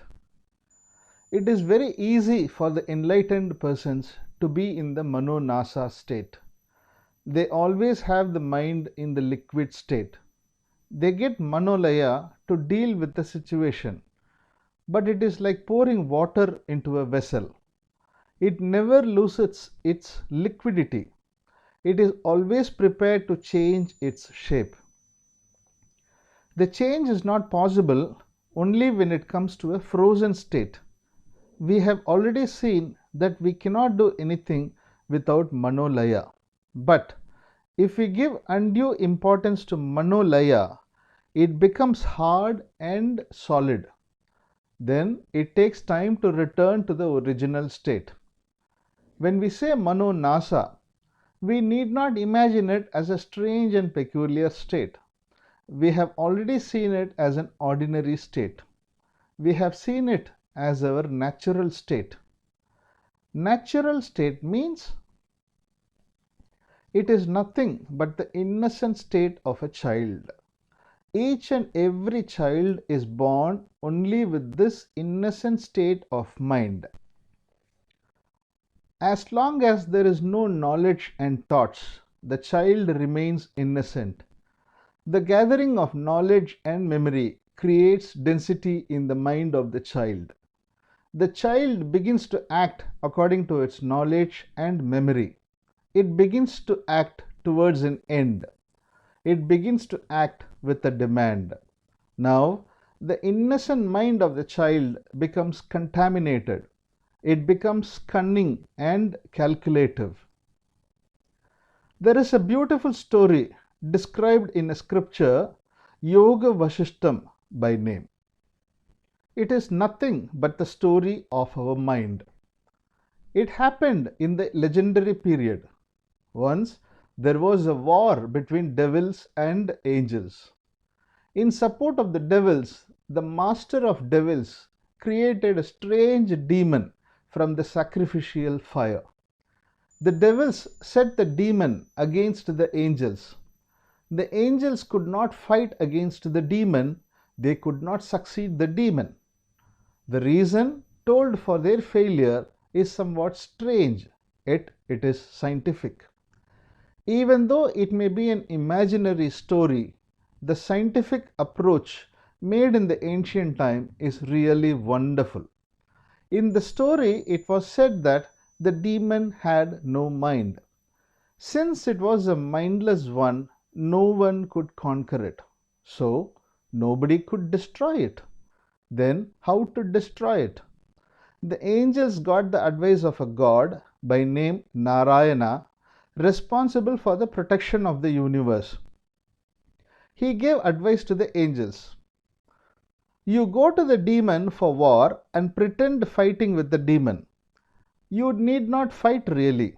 You pretend and then escape from the warfield. Do the same thing repeatedly for 3 or 4 times. This was the advice given by the god to the angels. Thereby, the angels followed the advice. They waged war against the demon. But without continuing the war, they escaped from the field as per the advice. They had done the same thing 3 or 4 times. What all happened got registered and recorded in the demon, and the registration had created memory and mind to the demon. Thus, the mindless demon got mind. As soon as the demon got the mind, it turned vulnerable and conquerable. Then the god advised the angels to attack the demon with full strength. Thereby, the angels simply destroyed the powerful demon. The same thing happens to a child also. The innocent state of our mind is being covered by our knowledge and memory. The gatherings of our knowledge, beliefs, conclusions, and ideas are the barriers to the function of our innocent mind. These barriers give solidity to the liquid state of our mind. All our intellectual approaches are nothing but bondages to our mind.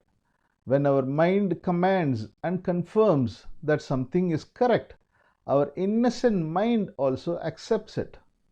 Gradually, our innocent mind becomes thick and solid. It cannot keep the liquid state permanently. Now, how can our mind relieve itself and get back from its solidity? How shall we remove the solidity? How shall we remove the recordings of the mind? If it is possible, then we can very easily return to the original state of innocence. How is it possible? Is it possible for us to be free from the bindings? Definitely it is possible, because the original state of our mind itself is in the form of liquid. All the recordings of our mind are just like words written on the surface of water. It is not easy to remove the writings written on a rock, a solid thing, but it is very easy to remove the writings written upon water. Moreover, we need not remove it at all. It disappears by itself. All the writings upon water disappear without any effort on our part to remove them.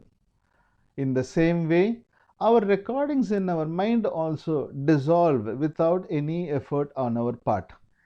But is it true? If it were true, why have they not been destroyed and dissolved so far? It has not happened by itself so far. Not only that, it has not been destroyed despite our effort to do so. Why so? Then, how can we regain our innocence? Now, let us approach it differently. We have found out that returning to the original innocent state is correct. How to do it? We have already seen that both the innocent state and the state of calculation are within our mind. Which part of our mind has found out the necessity for innocence? Which part of our mind demands the state of innocence? Is it asked by the innocent part of our mind, or is it asked by our intellect, made by our memory? We can very easily find out that this question is raised only by our intellect, the intellect made by the recordings of our memory. Our innocence does not ask this question. Our intellect alone asks this question. The intellect portion of our mind alone creates all such problems. Then the same intellect demands for the remedy. Whenever it functions with a demand, the importance of the intellect alone is confirmed. The importance of the memory portion alone is confirmed. It is confirmed again and again. When it is so confirmed repeatedly, there is no chance of regaining innocence. Then, do we have to leave away the problem itself? If not, what else can we do for the remedy? Then, what is the solution? Where is our salvation?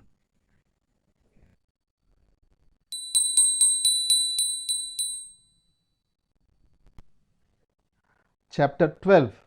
Who am I? Can we enter into the realm of innocence with the help of intellect? When our intellect functions, the intellect gets itself strengthened. When the portion of intellect functions, the state of Manolaya is strengthened. Here, who is going to go beyond intellect and enter into the portion of innocence? Who is he who enters the realm of innocence? Who is he who is being in the realm of intellect? Who is that person? We can simply say it, I am. Who am I? Ramana Maharishi also was asking the same question. If we think Ramana, when we ask the question, then we will think only what Ramana has said in this respect. So, for the time being, let us forget Ramana Maharishi and ask the question afresh. Who am I? What will an average man think if he asks himself, who am I? Let us examine it like an average person. We consider ourselves to be a separate entity from the day when our memory started. We have an individual name. Each of us have father and mother. We are having our own family members and friends. We have been educated. We are doing a business or on a job. In this way, we can add so many things. All our experiences right from our birth until date have been continuing with us. Our experiences are our possessions. We are one as a total bundle of everything to which we are related. But there is also a peculiar thing that we have to notice. Even though we are related to many things, we feel we are also a separate entity.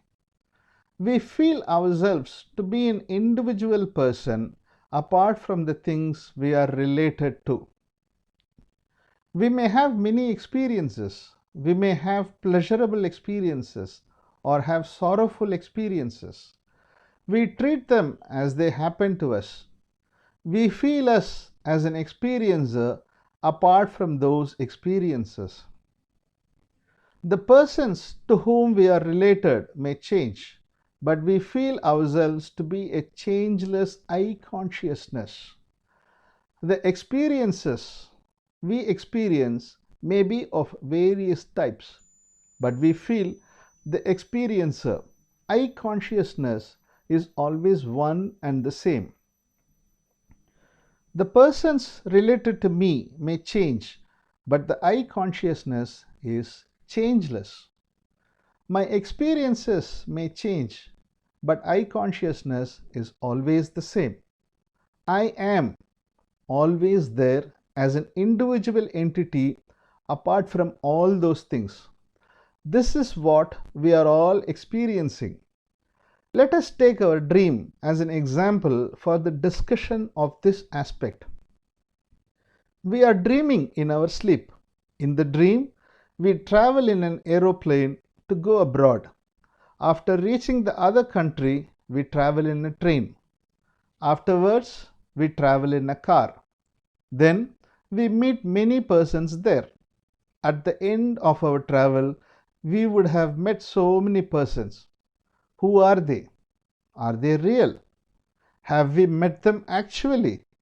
No, not at all. Everything is a dream. All the happenings, all the experiences, and all the persons met by us are all dream. All the persons and the happenings in a dream are nothing but dream. It is not a physical reality. In our dream, there are not only experiences but also the experiencer. There is also the I consciousness. In our physical world, everything happens around our I consciousness. There is no happening without the I consciousness. The same is the case in our dream also, where there is always the I consciousness. Nothing will happen in the dream without our I consciousness. Each and every happening in a dream encircles around the I consciousness. When we dream traveling in an aeroplane, we recognize ourselves as the traveler on board. When we dream traveling in a train, we recognize ourselves to be a train traveler. In the same way, we recognize ourselves to be the car traveler when we dream traveling in a car. When we experience anything in the dream, we recognize ourselves to be the experiencer of the experience as it happens in the dream. We identify ourselves in accordance with the experiences of the dream. We simply become the experiencer of the experience happened in the dream. We simply assume the role and character in accordance with the experience of the dream. We are there in the dream. The I consciousness is available in the dream.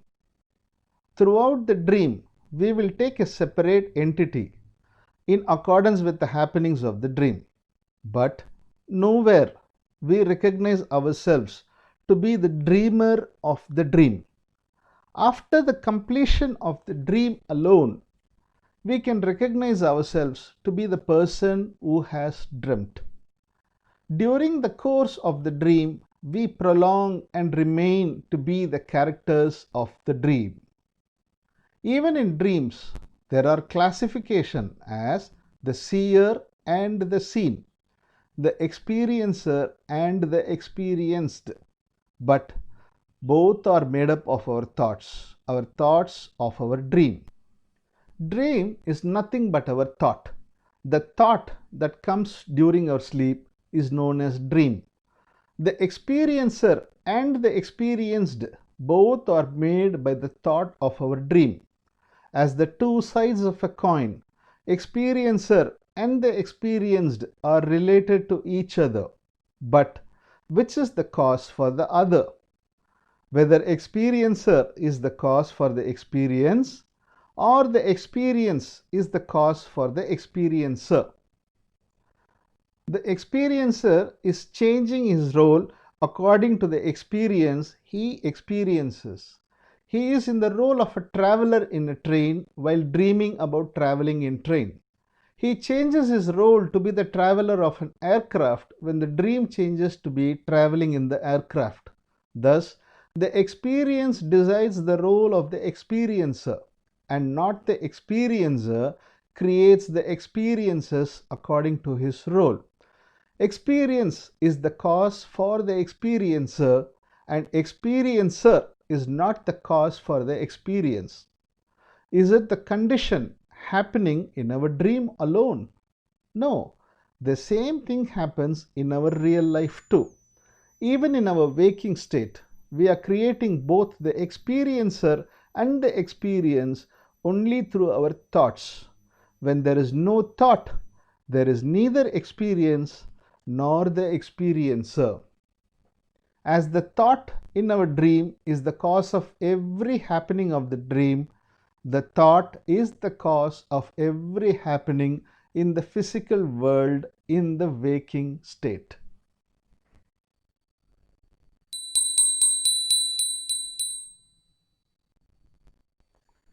chapter 13, Can We Attain Innocence?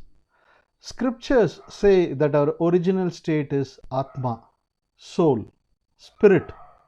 It is said we are the pure being, but nobody knows oneself as Atma, the pure being. As we do not recognize ourselves to be the dreamer during the course of our dream, we do not recognize ourselves to be the Atma, the pure being during the course of our waking state. We take ourselves to be the experiencer of the experiences. We know experiences. We know the experiencer. We do not know more than that. Nothing else would come within the field of our knowing state. It is how the dreamer cannot come into the field of dream. In the same way, the Atma, the pure being, cannot come into the field of waking state. The dreamer is the cause for the experiences in a dream. The dreamer himself takes the role of the experiencer. The same thing happens in the waking state. Here, Atma may be the cause for the experiencer in the waking state, but Atma will never enter into the waking state as Atmic consciousness. In the same way, the dreamer will also never enter into a dream as the dreamer. The Atma may be the cause for everything. The dreamer may be the cause for everything, but they are not of any use to our further progress. So, for the time being, let us put aside both Atma and the dreamer and understand what is actually available with us. Because we cannot accuse both Atma or the dreamer directly for any one of our problems. So, it is safe to simplify our language. We can discuss everything in the field of mind.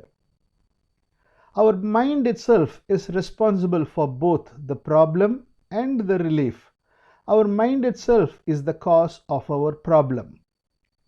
Our mind itself is the cause of our release from our problem. Light is necessary where there is darkness. So we have to bring light only to the mind which has created the problem. Now, let us return to our original question. Manolaya is the cause for our joy and sorrow. How can we go beyond Manolaya and enter into Manonasa? What shall we do for that? We are traveling with these questions. Then we have asked, who is the person who will go beyond intellect and enter into the state of innocence? In other words, who will go beyond Manolaya and enter into Manonasa? We have raised the question. Now, let us continue. Our I consciousness is nothing but the entity created by our experiences. It is created temporarily by our thoughts.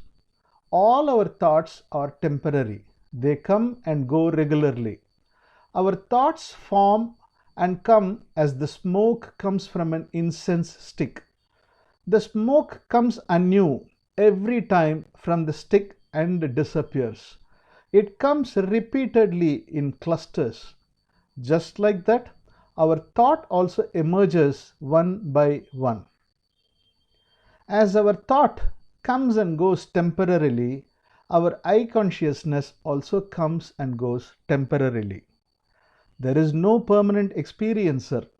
There is no permanent I consciousness. He is made up of only by our experience. Our experience creates this experiencer, this I consciousness. When our experience changes, the experiencer also changes. The I consciousness also changes. When a new experience happens, new experiencer also forms.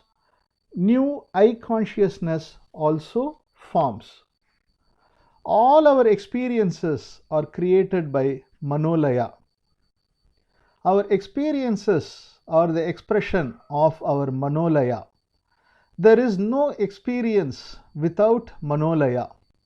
In the same way, the Manolaya creates the experiencer. The I consciousness appeared only through Manolaya. I is the expression of Manolaya. So, the statement that I am going to enter Manonasa, getting relieved from Manolaya, is a false statement. It is an impossible one. Manolaya cannot enter into Manonasa. Self cannot enter into selfless state. You might have heard this story. Once there was a dispute between the sun and the darkness. The darkness affected by the sun complained to God, I am troubled very much by the sun. I cannot stay anywhere.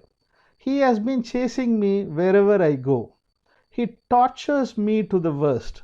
Please warn and control the sun not to chase me. This is the complaint made by the darkness to God. God summoned the sun. Sun appeared. God asked the sun, why do you give trouble to the darkness by chasing it continuously? The sun was surprised very much. Who is it? The darkness. I have never seen such a thing throughout my life. Without knowing and seeing it, how can I give trouble to it by chasing?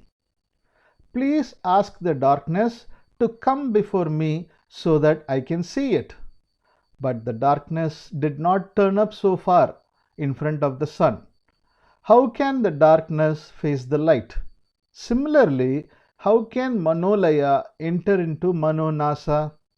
Just like that, the I consciousness cannot enter into Manonasa. It is not possible for the fusion of light and darkness. Then, who is going to enter Manonasa? What is the place where Manonasa occurs? Is there any peculiar place where Manonasa occurs? Our question seems to be just, reasonable, intelligent, and worth asking. But there is no truth in this question.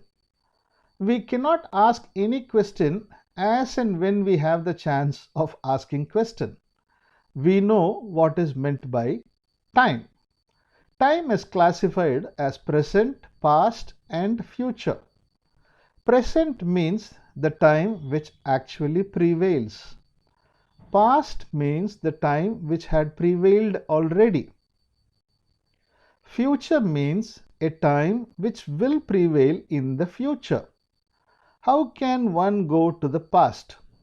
If anybody asks like this, what would be our answer? Past is something which prevailed already. We cannot go once again to the past. It is already over. What we can do is that we can think over the happenings of the past. In the same way, if anybody asks, how can one go to the future? What would be our answer? Future is only an imaginary state which is to prevail. So we cannot directly go to the future. What else we can do is that we can expect it with all our imagination about it. In the same way, if one asks, how can one go to the present? What would be our answer? Wherever we are, it is the present state itself. Then, how shall we go to the present state? Where is to start and where is to reach? Everything happening is the present. Here, there is no going and there is no reaching. Wherever we are is the present. The question itself is wrong if we ask, how shall we go to the present state? In the same way, Manonasa is not a state to be attained. Manonasa is our natural state. We are already in the Manonasa state. We need not get it afresh as we are already into it. But is it actual? Do we have the Manonasa state always? Do we have the innocent state always? Then what is the portion which is having problem? Which one is the part that requires salvation? Who is the person to whom salvation is required?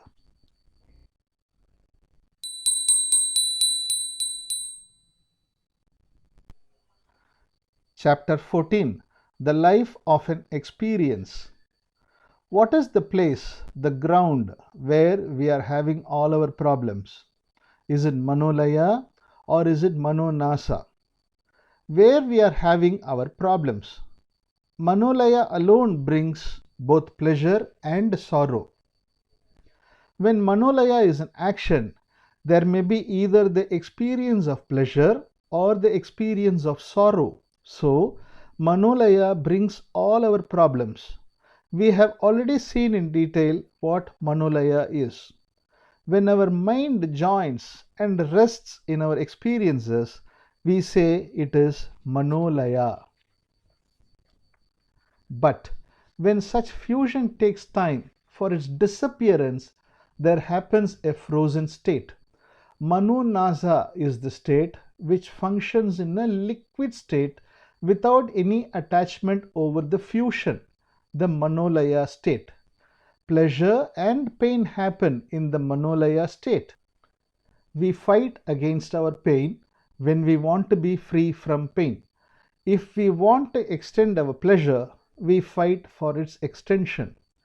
As our experiences of pleasure and pain come by way of Manolaya, Manolaya itself is the cause for our struggles. The same Manolaya which creates our struggle itself takes step to solve the same. But all the efforts of Manolaya confirm the Manolaya itself. Then what is the salvation for our problem? The very demand for salvation gives strength to our problem. Ramayana is one of two great epics of India. In the Ramayana, there is a character by name Vali. He had a special blessing. By virtue of it, whoever fights against him, half of that enemy's strength will go to Vali.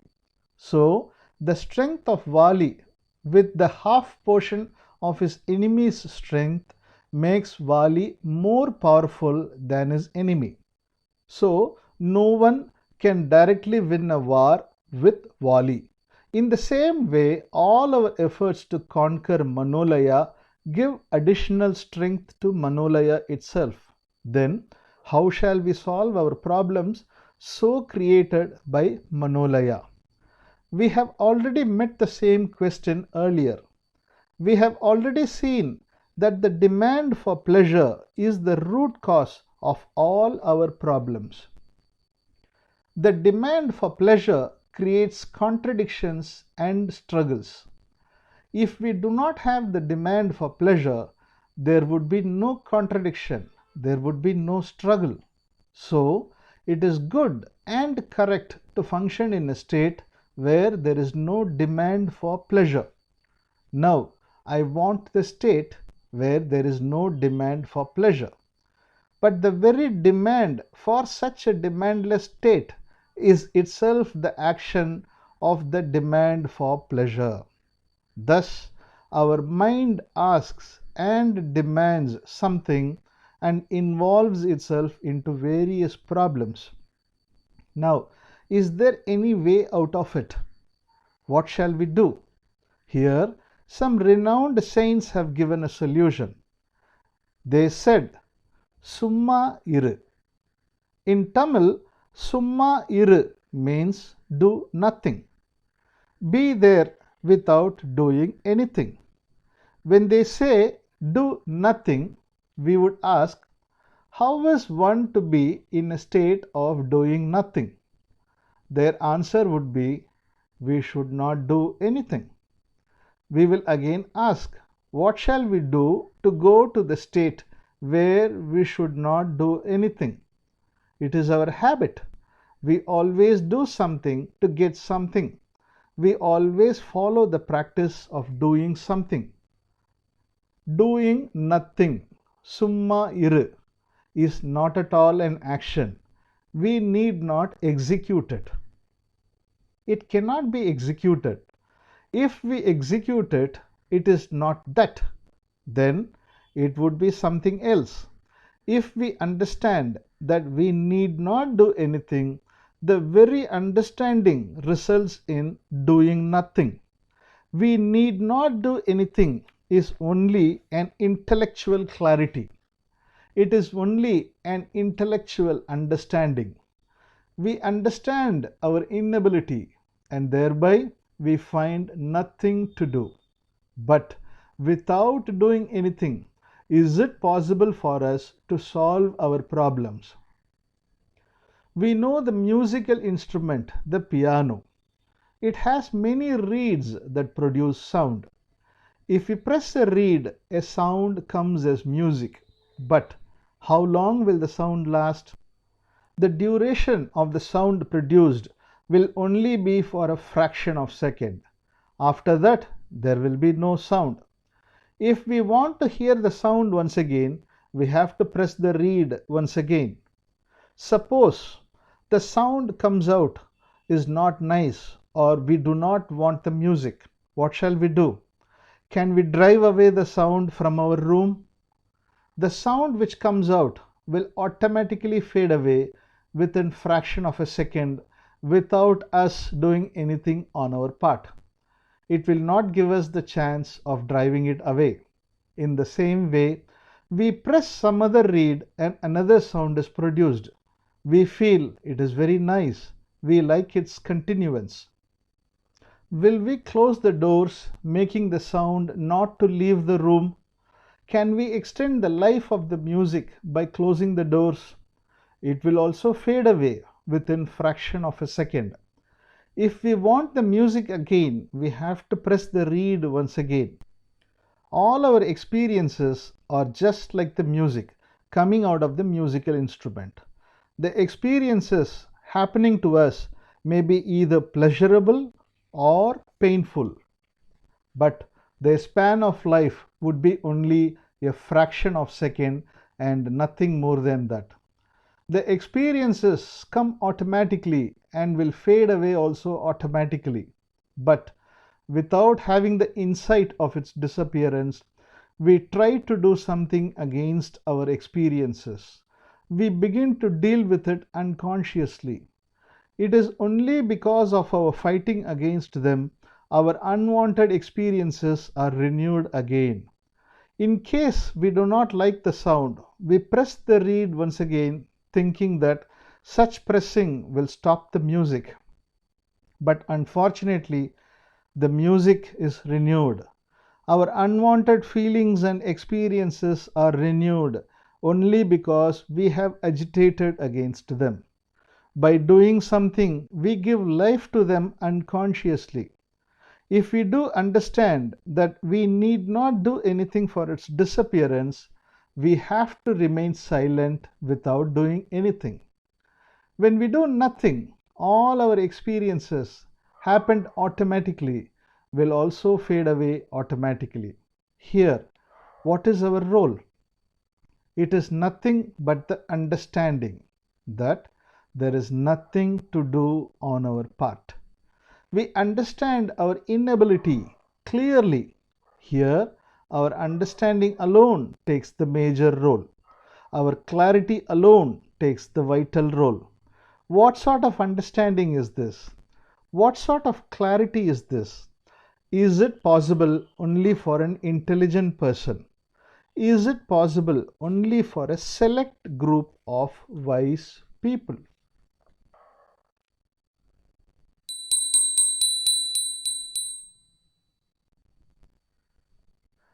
Chapter 15. The simplicity of enlightenment. Is it very rare to have this intellectual clarity? Is it very rare to have this enlightenment? For a very long time it was said like that. Always it was described as a rare one. But is it rare? Can we attain it only after long and arduous practices of yoga and other things? Is it very high, which an ordinary person cannot reach? Is enlightenment a rare one? No, enlightenment is not something rare. Even a common man can get this enlightenment. No doubt, the quality of this enlightenment is the greatest of the greatest. Yet, you and I can have it very easily. Mostly, the term and the aspect of enlightenment are not properly understood. There is no proper understanding of what it really means. If we have enlightenment in our ordinary language, what shall be our description about it? We will describe it as a higher grade of intelligence by which we can know everything, even the secrets of the past and the future.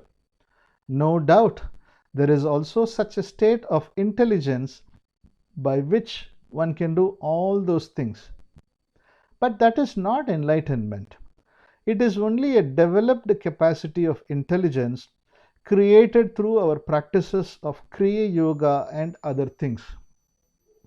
It is only a special attainment. It is not the enlightenment which we are discussing. The enlightenment is nothing but the clarity by which we understand our inability. If we cannot do anything, we sincerely accept that we cannot do it.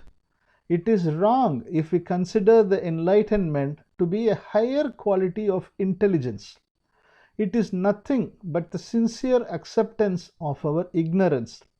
It is very difficult and hard to know each and everything, but accepting our inability and our ignorance is very easy because it is the ground reality. We need not take any effort to attain it. It is always there as the open sky. So long we have believed that we can solve all our psychological problems by ourselves. We tried our level best to set right our psychological structure of our mind. We take various efforts to create psychological perfection.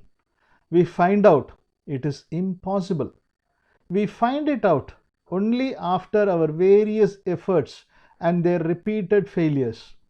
But when we accept our failure, when we accept our inability, we are left in a place where we do not know what to do. We find nothing to do. When we find nothing to do, the movements of our mind also come to a halt. Here, all the problems of our mind also come to an end. Our problems are solved without doing anything. We have to recognize it and accept it. This is not a hard task. An average person can do this, but there is only one condition that we have to understand. We must be open-hearted. We should not be adamant with our concepts and conclusions. If one is so adamant, he cannot come to this understanding. Even a schoolboy can have this understanding. Obstinacy alone makes us blind. If we are obstinate, we will know our reasoning alone. We will never pay heed to the words of others. We will not have the patience to think over and find out which one is correct. There is one Mr. Z joke. Mr. Z went to a showroom for the household articles. He was longing to purchase a refrigerator. He selected one to his taste and asked the manager of the shop about the price of the fridge. The manager looked at Mr. Z up and down. Then he simply said, "We are not selling fridges to Mr. Z." "Are you not exhibiting it for sale?" Mr. Z argued with the manager repeatedly, but the manager said the same thing again. Mr. Z had to return without buying it, but he was very much determined to purchase the fridge somehow or the other. Then he changed his appearance and in disguise went to the same showroom 2 days later. He asked for the same fridge. He was perfectly in disguise. Nobody could identify him. But the manager calmly told him, I have already told you, we will not sell this fridge to you. He asked the manager, Sir, how did you recognize me even while in disguise? The manager told him with a smile on his face, It would be none other than you who alone would identify a washing machine as a fridge. Here, Mr. Z never doubted his own finding. He had even appreciated the manager.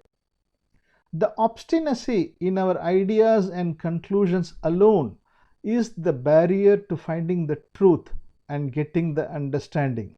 Otherwise, this understanding is very easy and simple.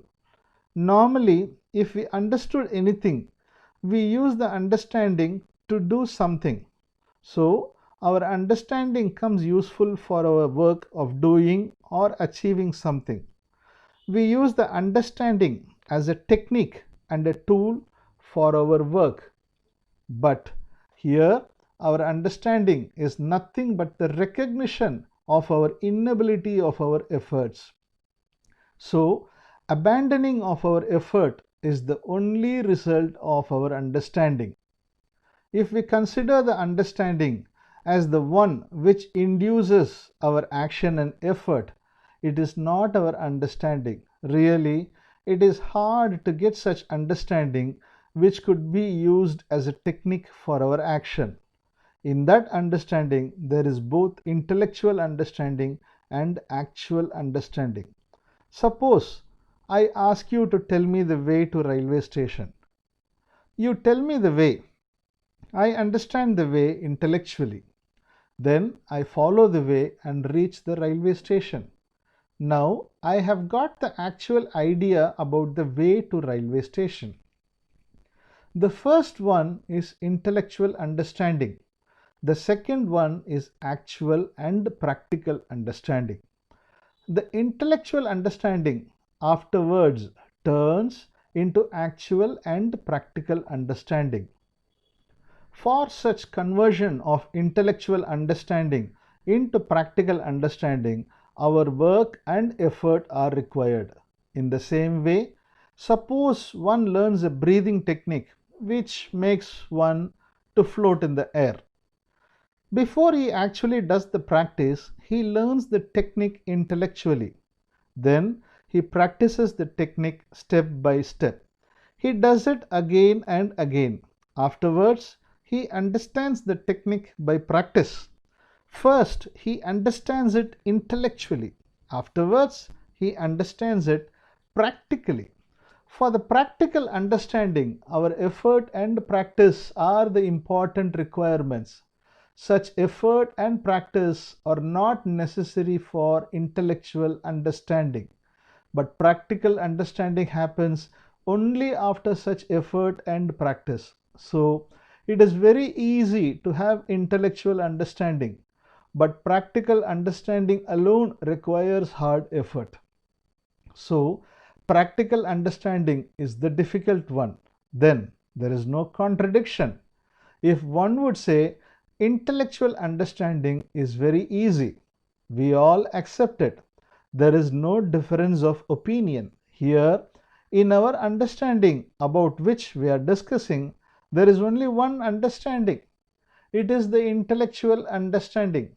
There is no practical understanding apart from intellectual understanding. There is no practical technique to follow. We need not know anything as to how to do, how to execute the intellectual understanding. We understand that we need not do anything. This is the real understanding. This is the real clarity. This clarity itself is enlightenment. We can have it very easily, like a schoolboy who reads and understands a novel. If we are not obstinate with our ideas, concepts, and conclusions, this understanding, this enlightenment is very easy and simple.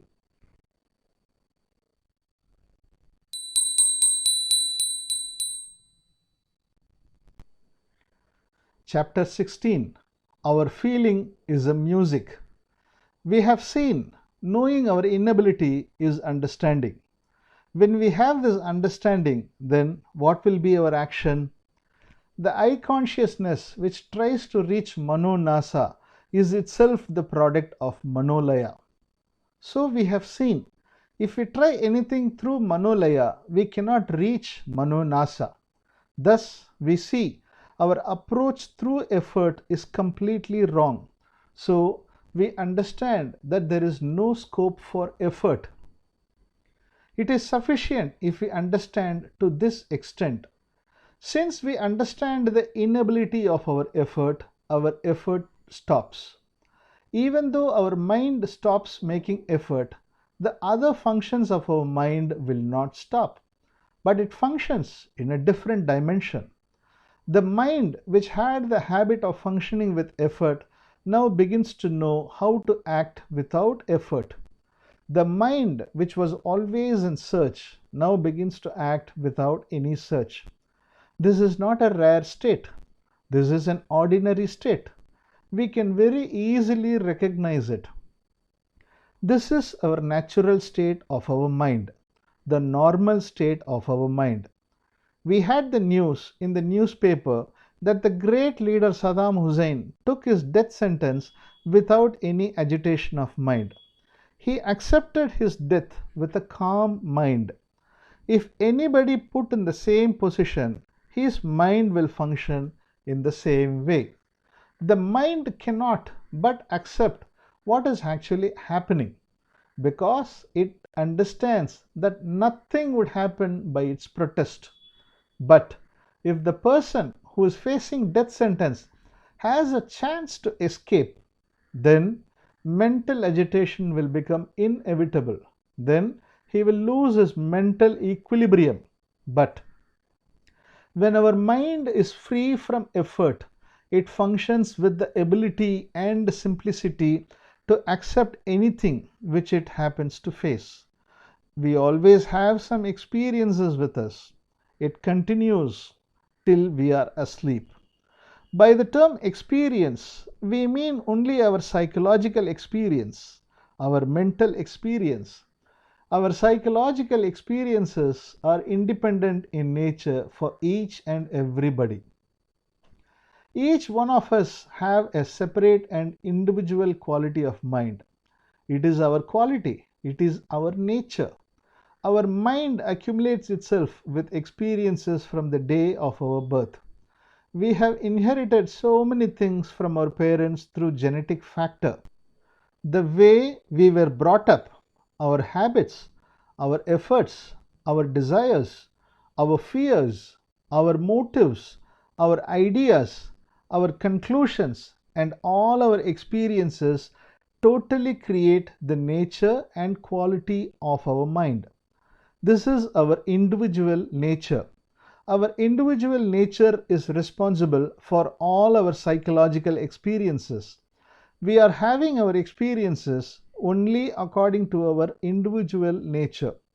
Our individual nature is our psychic structure. Suppose we see a peacock dancing when we are sitting in a park. If I were an artist, I would long to convert it into a picture.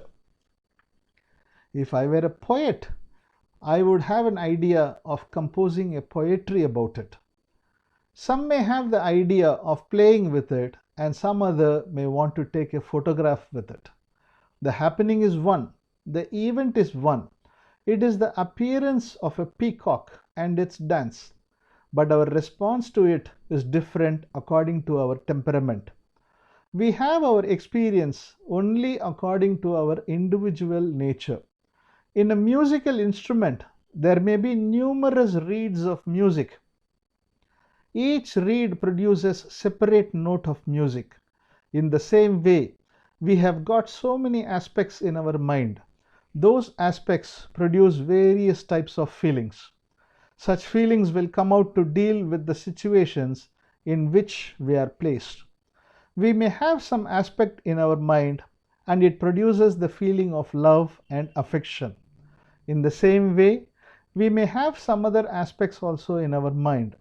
They create the feelings like hatred, anger, desire, happiness, calmness, fear, sorrow, and so on. They will come out according to the nature of the situation. We think that the feelings of love, calmness, and joy are good. In the same way, we consider the feelings of hatred, anger, fear, and sorrow as something to be avoided. In a musical instrument, there would be so many reeds for various notes of music. If we remove certain reeds, the music of which we do not like, then it would not be a musical instrument at all. In the same way, there is no such classification as good or bad in our feelings. We cannot condemn one and praise the other. There cannot be any classification as something is divine and the other is devilish. All our feelings are nothing but average human feelings. Certain feelings happen excessively, certain feelings take more time for its disappearance, so we struggle against our feelings at times. But as we have seen, whatever may be the feeling, the life of the feeling would be a fraction of a second alone. If we fight against such feelings, we give more life and strength to the feelings themselves. We renew it by our struggle against it. Our struggle is always with an intention to attain something or the other.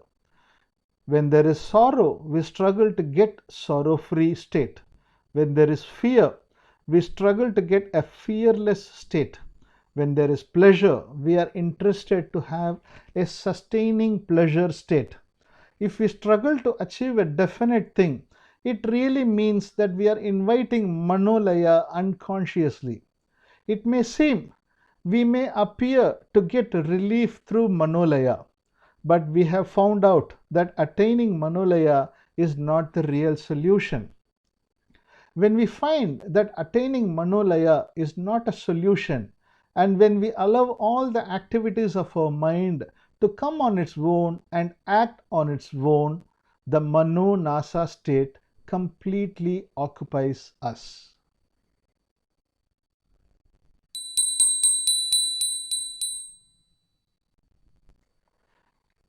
Chapter 17, The Rare Experiences. Is there anything to attain? If this question is asked to ourselves, what would be our answer? Is there really anything to attain? The road in front of our house may be in a damaged condition. If we do not mend it, it would not be a good road. If we leave it as it is, it would become worse. We all live with our family members. We have a responsibility to earn for our family. We have to work in a way accepted by the society. It is our duty to do our work. If we do not work, it is nothing but the negligence of our duty. In the same way, there may be certain unwanted aspects and qualities in our character also. Somebody may be with the character that they are always afraid of something or the other. Somebody may get angry very easily. Another one may be with the character of always being in a sorrowful state. But they are their own nature. They might have inherited them from their parents or during the course of their life by way of their brought up or by way of their experiences in their various situations. As we have to set right our social atmosphere, we have to set right our psychological structure also. As we have to set right our outer life and the outer world, we have to set right our inner life and the inner world also. Both require change, but the inward change is different. We cannot change it as we can make it in the outer world. Everything can be made through our effort. We cannot have the same approach to the inner world. If we try to set right the inner functioning of our mind, the condition would become much worse and complicated. Our psychological problem will get life again and again. But if we understand that we have nothing to do with our psychological problem, it would be the real understanding. Such understanding is the real enlightenment. The idea of attaining psychological perfection is the only cause for all our problems. We have gone through the life histories of many saints. We heard that the saints were mostly in samadhi, in a state of trance, and that their action would be always as the embodiment and the expression of love. They were depicted as they were living in a state of psychological perfection. Thereby, the readers are put in a delusion that the saints alone are living in a noble state and all others are in a pitiable state. Then, is their life account a false one? Is their state really not a noble one? The states so described are really good states. There is no doubt about it. But all those states are nothing but the expression of Manolaya. Manolaya is responsible for the noble and ignoble experiences.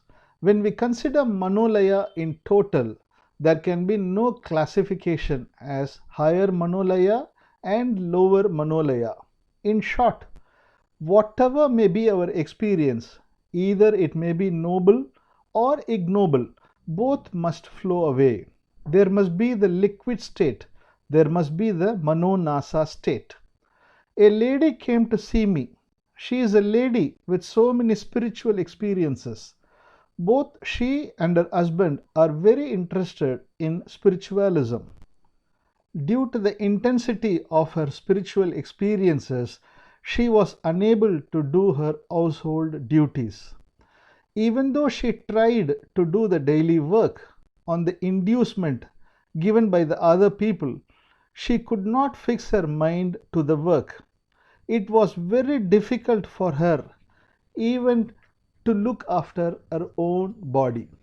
Sometimes she did not even take bath for months. But when some of her family members criticized her and accused her, she could not bear it, and sometimes she wept for that. On seeing her weeping, her family members would tell her, "How can one be a Gnani, the enlightened one, if she is weeping? She pretends to be an enlightened one." The lady doubted her own state. She doubted whether it is a higher state or not in the spiritual field. Is it a correct state? Is it a respectable state? Is it a state related to spiritualism? Then, why did it happen to her to weep as an ordinary person? The lady wanted to know about the nature of her experience. She contacted me over phone. The experiences that happened to her are not ordinary. They are very rare, happening to someone out of many thousands. There is a chance of happening of such kind of rare experiences in the spiritual world. It is said that the famous Saint Ramakrishna Paramahamsar also was having such kind of experiences. He got married to Sarada Devi. During the first night, Ramakrishna Paramahamsar grasped the hands of Sarada Devi. But he did not have any carnal desire. He at once went into a samadhi, a state of trance. Is it possible? We may doubt it. I myself had the same doubt. But on learning the experiences of this lady, we have to take the experience of Ramakrishna a possible one. Ramakrishna never used to touch money. He used to condemn that the desire for women and money are only the main vices. If anybody gave money to Ramakrishna, he at once trembled fretfully. But his main disciple, Swami Vivekananda himself, doubted his master.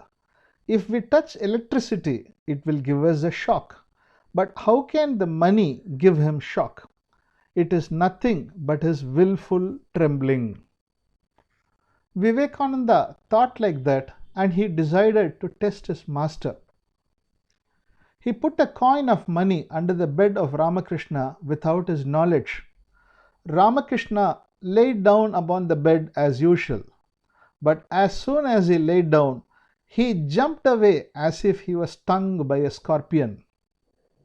Our Manolaya can have the capacity to produce various kinds of experiences. Thereby, we may put in a condition not to do our day-to-day activities.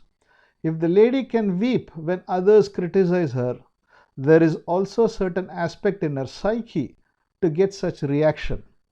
What all available in our mind, in our psyche, that alone will come out in the form of experience. But there is no grading in the experiences as higher or lower. If we consider something is noble and other one is ignoble, we will inevitably create attachment to the noble and hatred towards the ignoble. Thereby, we invite struggle for stabilizing the noble and for removing the ignoble experiences. All our experiences are nothing but the quality of our Manolaya. If we allow all of them to come on its own way and go on its own way, then it is possible for the free flow of our Manolaya and the stabilization of the undisturbed Manonasa. Higher and lower gradations are only at the level of Manolaya. Concerning with Manonasa, everything comes to the liquid state.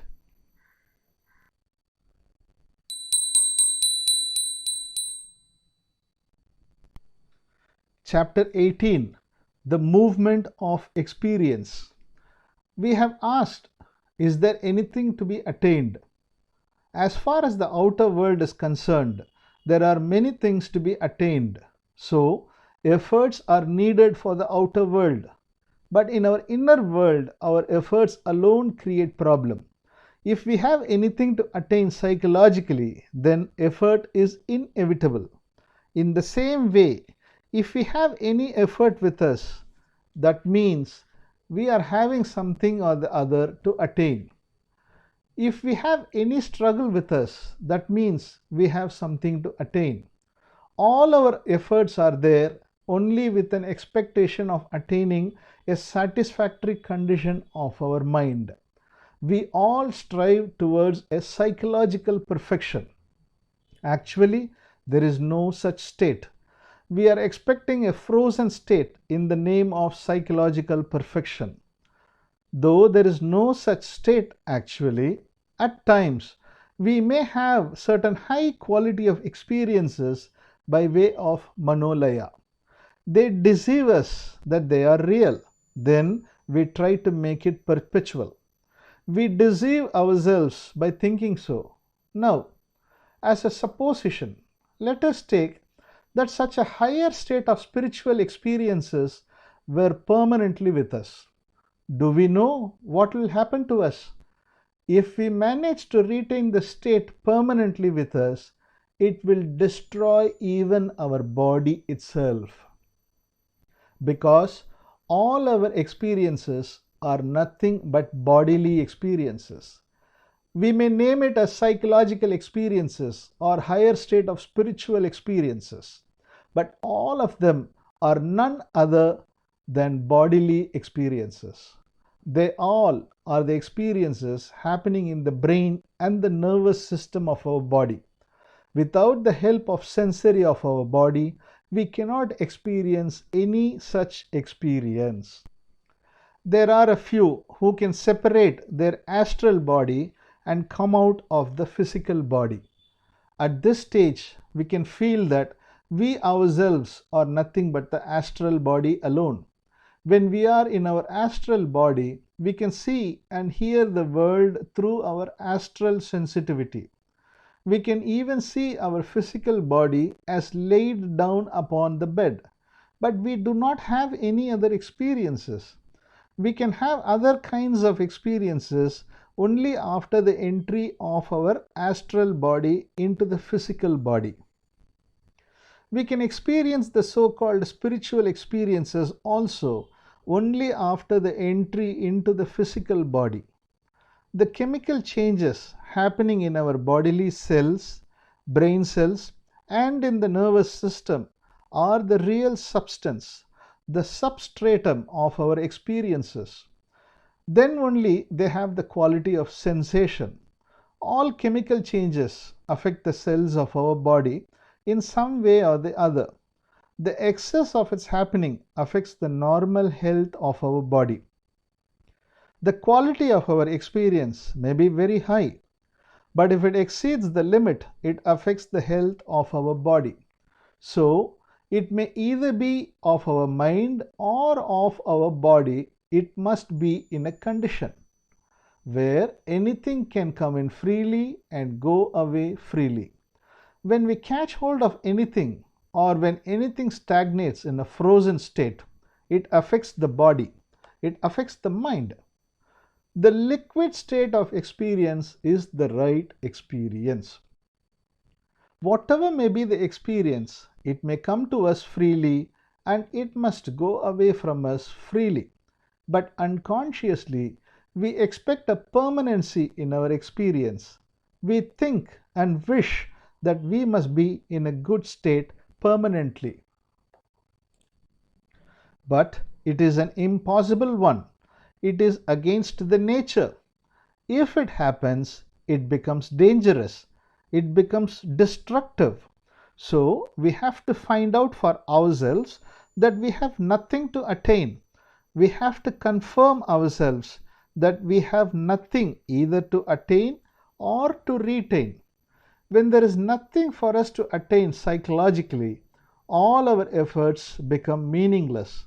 All our struggle to remove our psychological experiences ground to a halt. Even though our mind stops the struggle, our mind will not stop its function. Our mind functions continuously, but there would be no struggle in the mind. The mind will not struggle for retaining or removing its experience. Then all our psychological experiences become the spontaneous experiences of our mind, motiveless experiences of our mind. When we do not take serious care of its existence or its disappearance, all our experiences become spontaneous in nature. Our experiences may be either pleasurable or painful. Our experiences may either be noble or ignoble, but everything happens on its own. We are responsible neither for its appearance nor for its disappearance. The circumstances are responsible. The nature and character of our mind are responsible. We ourselves, our self-will, have not activated the experiences. They appear on its own accord. Our mind acts spontaneously, then they dissolve and disappear by themselves. Not being removed by us, they go away on their own. The experience may be one which we like, or it may be one which we hate. It disappears by itself. Okay. All our experiences on its own accord come, last, then disappear. Here, what are we doing? What does the I consciousness do? What is the role that it takes? When an experience happens, the I consciousness is there as the experiencer of the experience. Whenever there is experience, there ought to be the experiencer. They are not separate. They are just like the two sides of a same coin. Experiencer is the part of experience. Whenever the experiencer tries to retain an experience or tries to perpetuate an experience, he gets himself strengthened to execute his effort. In the same way, if the experiencer tries to remove or control his experiences, he gets strengthened to the extent of his effort. The experiencer, the part of the experience itself, fights against experience. When one side of a coin fights with the other side of it, when will the fight end? Fighting again and again causes the I consciousness strengthened. The strengthening of I consciousness means the strengthening of the separate individuality. When there is no fight and struggle, the experiencer accepts the experience. Then the experiencer becomes part of the experience. In the equanimity of the experiencer and the experience, it is neither the experiencer nor the experience. It becomes total. When it becomes total, it begins to move. It begins to roll. So it must become total for its movement. It must be the total expression of the total energy for itself. It becomes the total movement of life itself.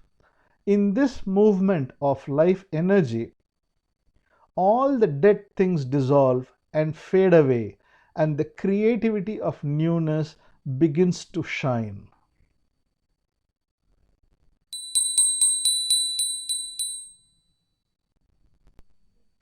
Chapter 19, Chit-Jada-Kranthi.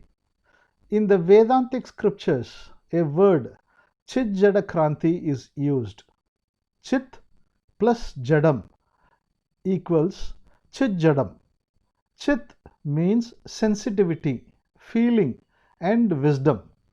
Jadam means matter, inanimate things and other materials without any consciousness or life energy.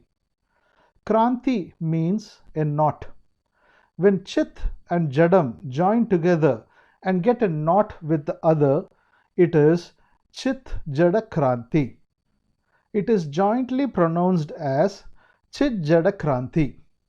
It means a knot made by tying up the intelligence of knowing and the knowledge acquired.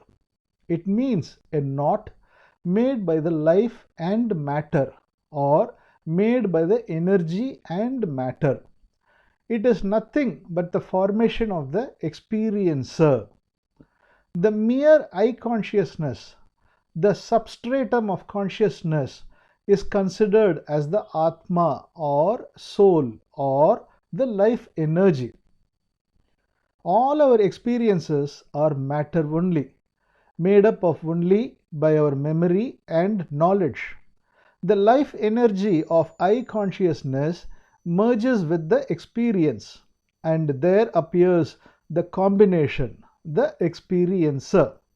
In the combined state, the Atma, the I consciousness, is a part, and the matter, the experience, is another part. We have already seen the example of a person who dreams. During the course of our dream, we assume various characters in the dream. We become the traveler of a train when we dream that we are traveling in a train. We become the traveler in an aeroplane when we find ourselves traveling in the aeroplane in our dream. Thus, we assume the character of the experiencer when we experience something in our dream. But nowhere during the course of our dream we will see us to be the dreamer. Actually, the dreamer himself assumes all the characters of the dream. The dreamer considers himself to be the traveler in the train. The dreamer himself considers him to be the traveler in the aeroplane. He considers himself to be the experiencer of the experiences in his dream. He assumes many characters in the dream. Here, the dreamer is the Atma, the reality, the pure intelligence. All the characters we assumed in our dream are the combination or the knot formed by the Atma and experience, the knot of Chit and Jadam. What happens in the dream does not happen only in the dream. The same thing is happening in our daily life, in our waking state also. Our Atma, soul, is our real and pure I consciousness. All our experiences are in Jada state, the state of matter, the lifeless thing. They both join together and there appears the experiencer, the knot. The experiencer is the Chijjadakranthi. We have a physical body, that we know. We can understand that we are having a mind also. No one needs to prove anybody that we are having a physical body. We all know openly and evidently that we have a physical body. The availability of our mind can be understood by way of our mental experiences. It is the mind that understands that it is the mind. But what is the Atma? What is the soul? What is the nature or the form of Atma? How is our Atma expressing itself? How shall we know our Atma? Concerning with the dreamer is the only thing which assumes all the characters of the dream. In our waking state, who is the base, the substratum of all the experiences? What is the base? What is the base? The Atma. What is this life energy of all the experiences? Where is it residing? How is our Atma functioning? The Vedantic scriptures describe Atma. Atma cannot be destroyed by water, not burnt by fire, not sensed by senses, not known by the mind. It has neither birth nor death. The scriptures describe like this. But is there anything within us with such characteristics? Is that functioning as the base? Where is that? How does it function? We need not invite imagination and fantasy in the name of Atma. We have to limit ourselves with what we know openly and evidently. That itself is enough for our understanding, our enlightenment. Our original and natural state is in the form of innocence. It has no individual characteristic of its own. It has no individual form of its own. It is always in the liquid state. The original liquid state of our mind is having the full energy of life. It is in the state of Manonasa. The natural state of mind itself is life. It is in the state of subtle form of functioning. It is in the state of simplicity. It is in the state of creation. It accepts anything by accommodating everything. It is in the innocent state of joining with anything. It is the state of Atma itself. The mind, which is in the state of Manonasa, takes the state of Manolaya and gets experiences. When a liquid is put in a vessel, the liquid takes the shape of the vessel. Even though it assumes a shape, it continues to be the liquid. It can take any shape while continuing in the original state. We can be in Manolaya while continuing in the Manonasa. We can be in Manonasa while functioning in Manolaya. If we do not hold the Manolaya and convert it into a frozen state, the Manolaya itself takes the liquid state. Then Manolaya itself functions in a liquid state. Even if our mind functions with intellect and knowledge, it can continue in its original state of innocence. It will not lose its innocence. As the word written on the surface of water, our Manolaya itself appears and disappears for our requirements. How long will it take for the disappearance of a word written on the surface of water? That much time alone it will take for the disappearance of Manolaya. We need not wipe it out. By our wiping, we rewrite anew. The state of Manonasa is the state of Atma. The Manolaya made by our knowledge and thoughts is alone in the state Jada, the lifeless matter, the material thing. The combination of Manonasa and Manolaya becomes both Chit and Jada, the life and the matter. The not tying up both is the experiencer, the I consciousness. as our thought forms and comes newly, one after another, the experiences that come out of them are also new every time. As our experience comes anew every time, the experiencer of the experience also comes anew every time. As the life of every new thought is only a fraction of a second, the life of the experience created by the thought is also the same. Just like that, the life of the experiencer created by our experience is also mere a fraction of a second.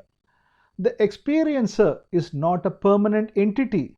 He is not a permanent I consciousness. He is a continuing I consciousness as the outcome of our experience, the outcome of Manolaya. The I consciousness functioning in Manonasa is the I consciousness without the quality of the experiencer. It is only a beingness even without the consciousness as I am. It is our natural state. It is the real state of our mind. The I consciousness made by Manolaya is only a temporary I consciousness. It is an artificial one. The I consciousness gets importance and gets strength only when we try to remove the I consciousness or stabilize the I consciousness. There comes a frozen state of I consciousness because of our effort against it or in favor of it. If we do not give importance to the appearance or the disappearance of our I consciousness, then it takes the liquid state. It submits itself to change. When it comes to the liquid state, it is the knotless state of Chit-Jada-Kranthi.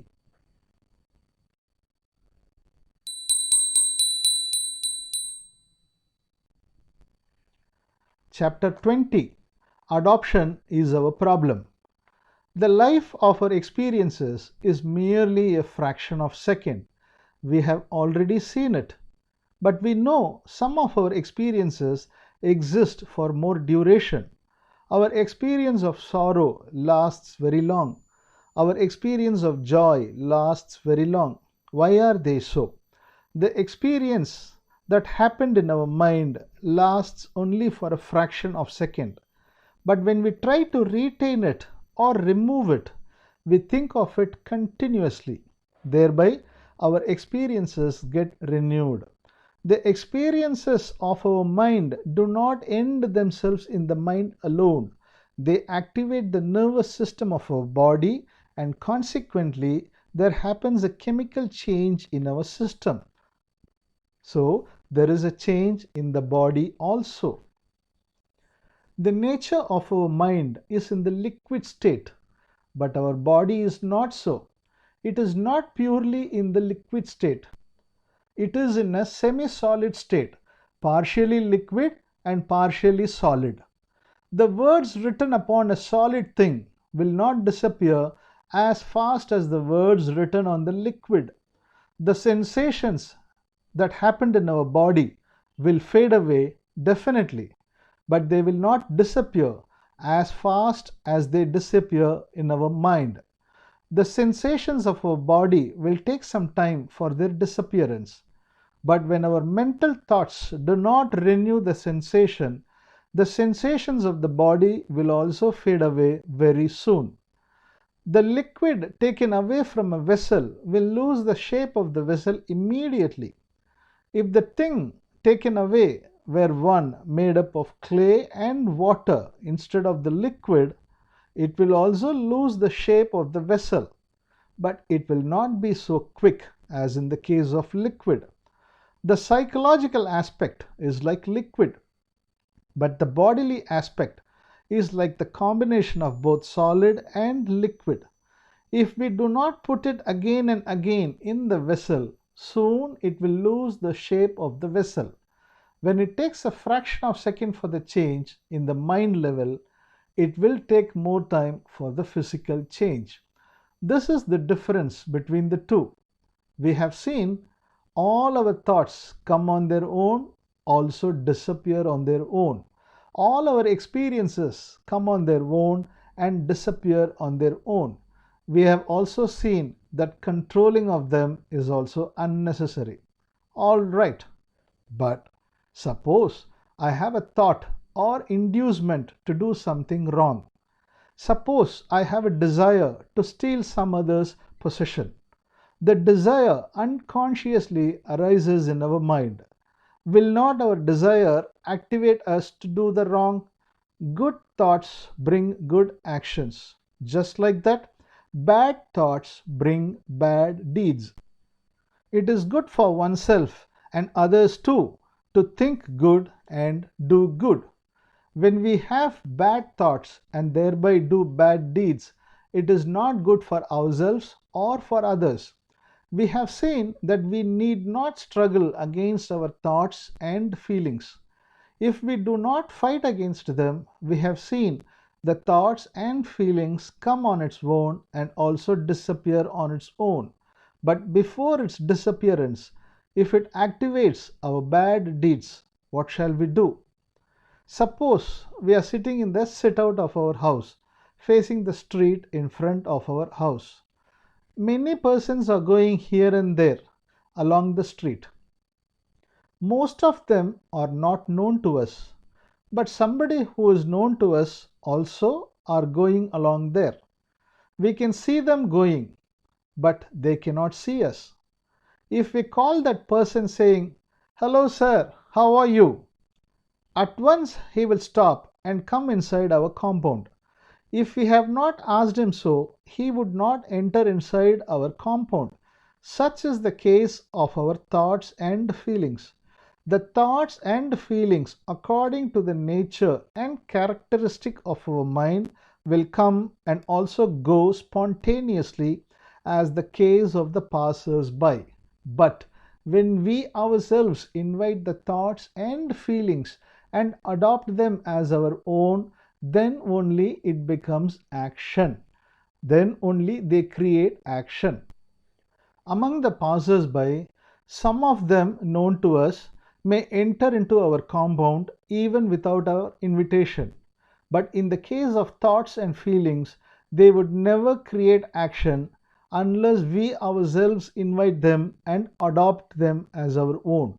The thoughts and feelings may be good or bad, but unless we adopt and approve them as our own, they will not induce action.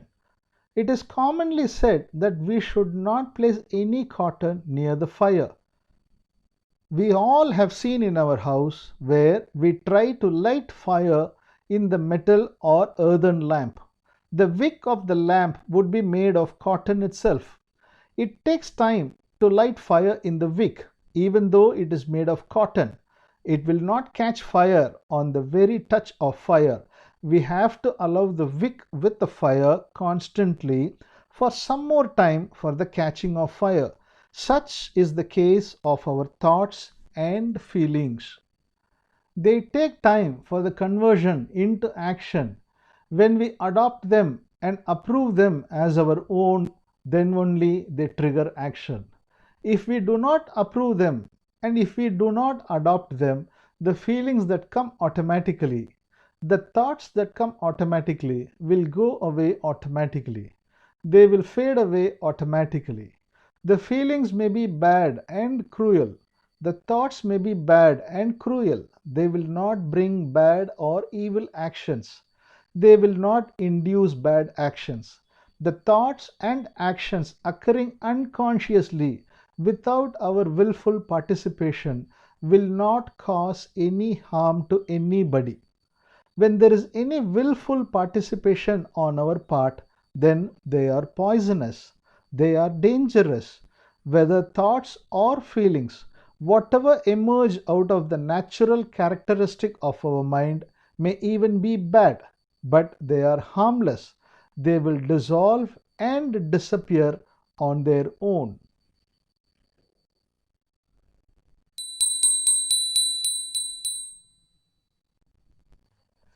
Chapter 21, Action and Counteraction.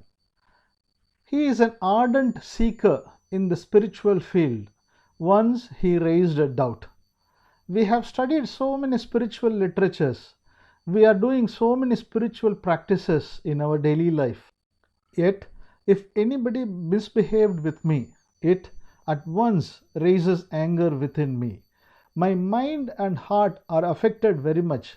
I immediately lose the peace of mind. What shall I do to keep my mind always in peace? Is it a peculiar problem for him alone? Most of the persons are having the same complaint, even though they are good aspirants in the spiritual field. When such a spiritual aspirant himself is affected by the situation very easily, then what else can we say about ordinary human beings? We are very easily affected by the situations which we do not like. How do we have to face this problem? Suppose somebody gets mental tension in a situation which is adverse in nature. Is it abnormal? No, it is quite normal. He can be considered living if only he is affected by the situation. Otherwise, he can be considered dead. If we are dead, then only we will not have any such adverse feeling. Having such affected feeling alone is the proof that we are existing, living. If we do not have any such feeling at all, definitely it means that we have been psychologically affected in some way or the other. If we do not have any such feeling, really it is abnormal. It is not normal. So, if anybody misbehaved with us, the mental disturbance caused thereby is quite natural. There is no flaw in it. When somebody misbehaved with us, the mental disturbance caused thereby within our mind is our reaction. The reaction happens according to the nature and character of our mind. It is natural, it is inevitable, there is no defect in it. We need not feel guilty for such reaction. This reaction happens unconsciously. Actually, we do not like such reaction. What we really like is peace of mind, but it happens even against our will. It happens against our desire and expectation. So, it cannot but happen unconsciously. So, it cannot be a willful one. Such unconscious response is our reaction. Suppose somebody scolds us. He accuses us that we have committed a wrong to him. But really, we have not done any wrong to him. He scolds us as if we have done a wrong. Immediately we get angry with him. This is our reaction. Actually, we are maintaining a concept that we should not be angry with anybody. We must always keep our mind in peace. But despite our ideology, we get angry. It happens against our expectation. The quality of anger hiding within the character and the nature of our mind gets the chance of expression. Then what do we do next? We ourselves scold the other person in anger. At the very first instance, he scolded us. It created anger within ourselves. It is reaction. Now, in turn, we scold him back. This is not reaction. This is counteraction. Counteraction is not a reaction. Reaction is natural. We are not responsible even to the least. It happens unconsciously. It happens against our will and expectation. What we are really and consciously interested is that we should not have anger and we should not have any mental disturbance. But mental disturbance or anger happens unconsciously. But counteraction is not like that. We cannot say it happens unconsciously. We ourselves take part in the counteraction. When a person scolds us, the anger that appeared within us is unconscious. Thereafter, we take the anger in our hands. We adopt the anger as ours. Then we scold back the other person. we cannot escape saying that the counteraction also happened unconsciously. Here, our desire and involvement take the main role. We may have many justifiable reasons behind counteraction, but it happened only by our will. So, there is no basic difference between a premeditated action and this counteraction. The counteraction can very well be considered as a planned action. The unconscious reaction may be the cause and reason for this counteraction. Anyhow, there is our willful participation in our counteraction, whereas it is absent in our reaction. We have a self-interest in our counteraction. There is sufficient good reason and justification on our part for the counteraction. So, we ourselves do the counteraction by our self-will. Even though the reaction happens within ourselves, we are not responsible for our reaction. If it is counteraction, we alone are responsible. Now, what is the nature and structure of this counteraction? How does it function? To what extent are we contributing to its functioning? Even though we have not done any wrong, somebody by mistake think that we have done a wrong, accuses us as if we ourselves have committed wrong. We become angry at once. We think that our anger is just and reasonable because we have not committed any wrong on our part. So we think the other person has no right to accuse us. Then it is correct for us to scold him back. It is just and necessary. So thinking, we scold him back in return. If he is an ordinary person, we scold him outwardly. But if he were our higher officer, we cannot scold him outwardly. So we scold him within our mind. This is counteraction. Since it is within our control, we have the option to scold or not to scold somebody outwardly. But reaction is never under our control. It happens unconsciously. We recognize it only after it has happened. But as the counteraction is under our control, we have to follow the social or spiritual virtues in our actions and our counteraction. Suppose we follow an ideal that we should not be angry at anybody. We adopt the ideal in our daily life to the possible extent. But without our control, we become angry at times. This is reaction. It would happen like that because no reaction is under our control. So reaction happens. It happens unconsciously. Then we repent for our anger. This repentance is not a reaction. It is a counteraction. Since we have a wrong idea that all my reactions must be under my control, we repent as if we ourselves have done wrong. If it happens unconsciously, it may also be considered as a reaction. Reaction is natural. It will happen according to the nature and character of our mind. It will happen unconsciously and without our knowledge.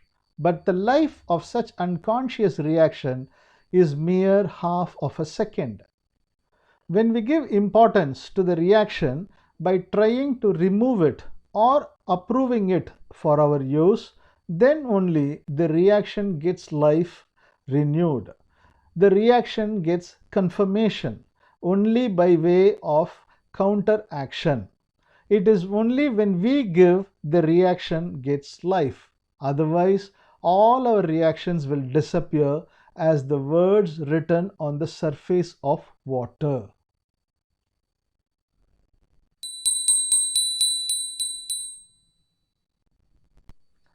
Chapter 22. The Dead Experiences. When we are, along with our family members, sitting before the dining table, one lunatic person enters inside our house, suddenly and without our expectation. We at once get tension, fear, or anger. All these feelings happen unconsciously. They appear on their own. This is reaction. This is not counteraction. Should we leave the lunatic person as it is? We have to do something about him. But should we do anything about our mental reaction? No, we need not do anything in this regard. All our reactions are felt by us only when they are already over and complete. They have already come to the end when we recognize our reaction. We cannot regulate a dead thing. If we wish to do anything for our reaction, it is our ignorance. But the counteraction is in our hands. That we have to do. We have to administer and manage the situation through counteraction and action. The lunatic person has entered into our house. We have to deal with him and send him out using our skill. We may use angry words. We may threaten. We may take any technique which is appropriate to deal with the situation. He may become furious if we threaten him. So we have to change our technique to deal with him. It is in our hands. Here we have adopted the reaction, the anger that happened unconsciously to deal with the situation. It is not wrong to adopt it for the management of the situation. We have to adopt for the administration of outward action, but we should not adopt it by suppressing our reaction, thinking that we should never have such mental reactions. Here we enter into the struggle of setting right our psychological function of our mind as if it were in our hands. We have to set right the outward things, outward activities. We may adopt our mental feelings for that reason and purpose. If we adopt mental feelings to set right the mental feelings themselves, it is completely wrong. When we have anger, if we think that we should not have anger, it is negative adoption. When we have the feeling of love and joy, if we think that we should have the feelings forever, it is positive adoption. Whatever may be the quality of such adoption, if it is in the form of setting right the inner function of our mind, it is wrong. If it is towards outward action, it is correct. We can adopt it to regulate the counter action. We should not adopt it to regulate our reactions. Have you ever observed the thunder and lightning? The lightning flashes first, and a few seconds later, we can hear the huge noise of thunder as if the sky itself has broken down into pieces. There is nobody who will not be afraid of the noise of thunder. It is very normal and common if one is so afraid of thunder, which has every possibility of falling down upon him. But we have to note a fact here. Whenever we hear the noise of thunder, however powerful it may be, it will never fall down upon us. It is impossible for it to fall down upon us. Why? We cannot be with our life to hear the noise of the thunderbolt which would hit us. We can hear only the noise of the thunder which does not hit us. When we see the flash of the lightning itself, everything is complete. There is no separation between the two, the lightning and the thunder. Even though we hear the thunder later, its life is over and complete at the time of its flash of lightning itself. If we are afraid of the flash of lightning, it is somewhat reasonable comparing with the fear of thunder. But after the completion of lightning, if we are afraid of thunder, it is meaningless. Just like that, all our feelings, all our experiences, all our reactions coming out from the nature of our mind are only the completed happenings. We recognize them only after the completion of them. We take cognizance of them only when they are already over. All our experiences are only completed experiences. But we think and take them as incomplete experiences. Since we take it as an incomplete experience, we try to regulate it. It is like trying to wake up a dead body. The life of each one of our experience is mere a fraction of a second. If an experience happens again, it is not the old one, it is only a new experience. Each one of our experiences ends within a fraction of a second. We all know our thought is new every time. Our thought is coming out one by one as the smoke appears from an incense stick. But do we think that our experiences are different from our thoughts? All our experiences are nothing but our thoughts. Our thought has different dimensions. Our experience is one of those dimensions of our thought. We cannot separate thought from our experience. They may look separate, but they are not separate. Each one of our thought ends within a fraction of a second. Each one of our experience also ends within a fraction of a second. But we take the completed experience as an incomplete experience. So we try to correct it and modify it. Really, it is beyond our control and effort. It is already over and complete. Our effort itself creates a new problem when there is no necessity for our effort.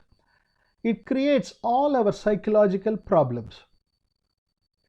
Concerning with our psyche and our inner feelings, if we know and understand that we have nothing to do, it is enough. We have nothing to do. We need not do anything. At the outset, this may look as if we are approving our bad thoughts, feelings, and experiences. It looks as if we give encouragement to them. But it is not so. On the other hand, if we do anything in favor of those feelings or against them, then only we begin to approve them. So, taking all our experiences as the completed and dead things alone is the correct way of facing our experiences. It would be correct if we understand that we cannot do anything in this respect.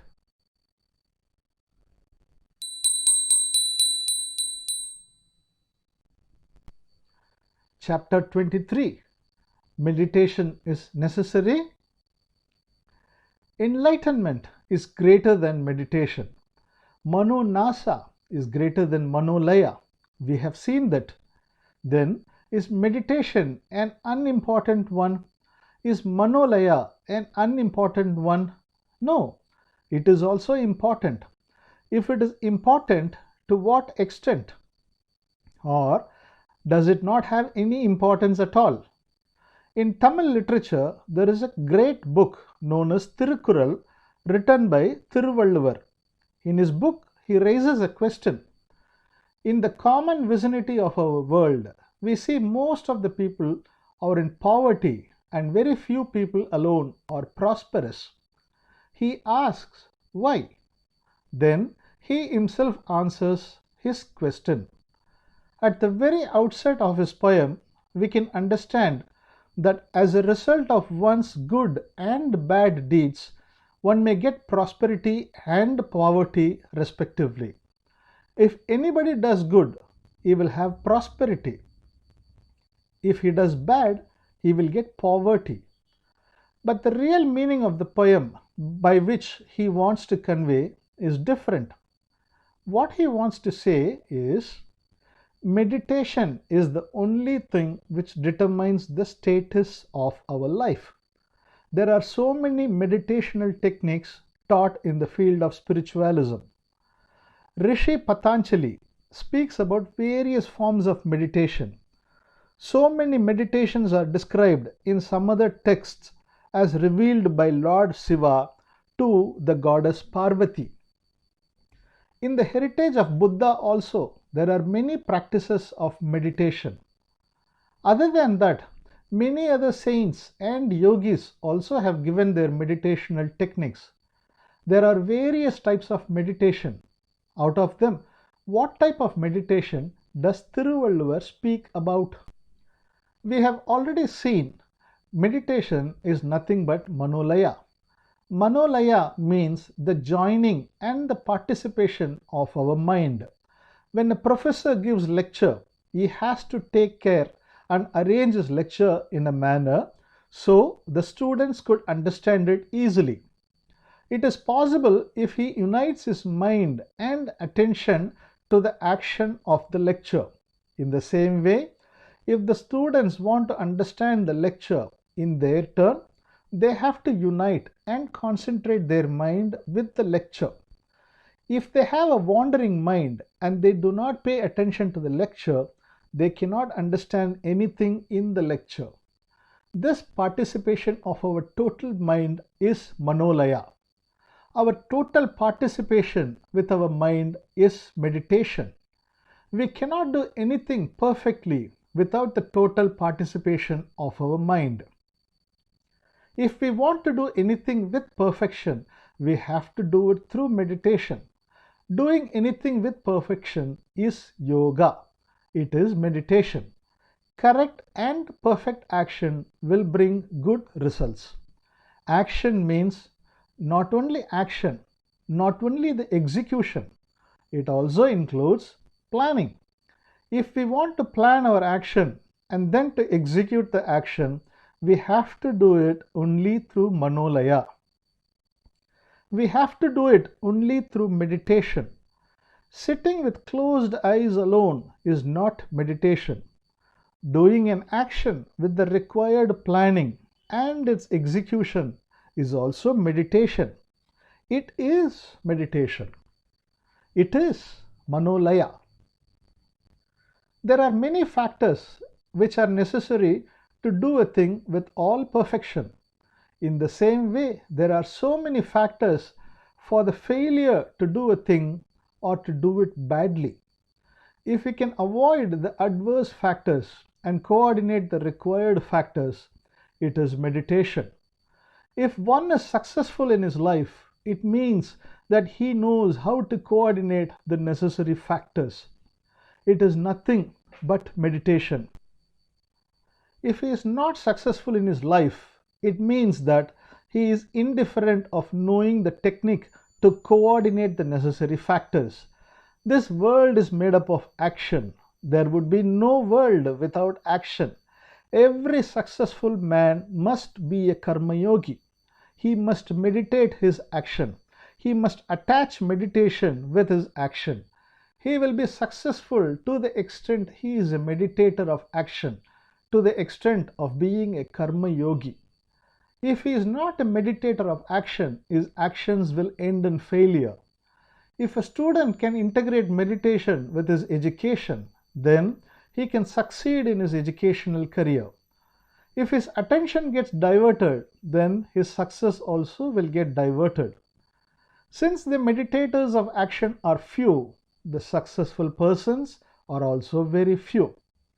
This is the reason why failures are more. The persons in poverty are more.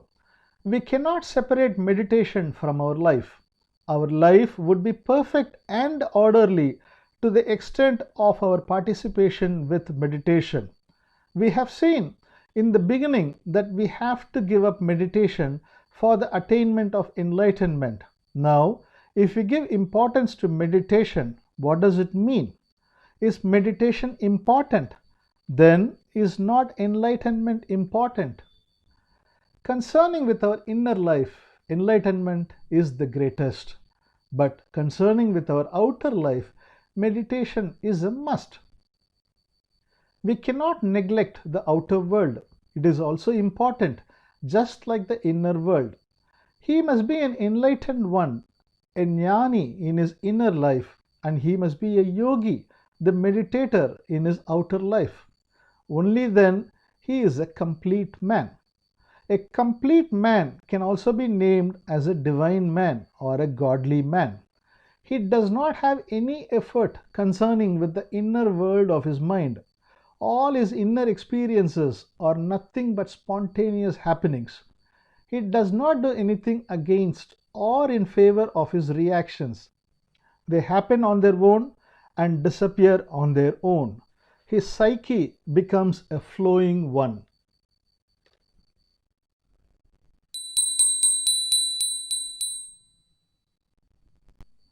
Chapter 24: The Action of the Enlightened. Most of the enlightened persons have attained it through the way of devotion to God. They have got enlightenment by surrendering themselves to God, having a theory with them that everything is done by God Himself. So, their preachings and their lifestyle reflect their individual approach in their enlightenment. Everything is done by God. I am nothing but a tool in the hands of God. He makes me do, and I am doing. As a dead leaf taken by the wind, I am going wherever God takes me to. Most of the enlightened persons are thinking like that. He cannot classify his actions as external and internal. Both are same to him. He is in the confirmation that he is not the doer of both. There is no private and individual duty for such enlightened persons. Most of them are ascetics and wandering monks. Only very few among thousands of them are living with their family. Even though he is a family man, he will not show much interest in the worldly affairs. Such enlightened persons are very rare.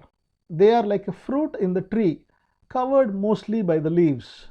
Both type of enlightened persons, the ascetic and domestic, are really and equally great. There is no doubt about it. The society itself is ready to accept them as enlightened souls. The society, even though can accept and worship them, it is really afraid of them.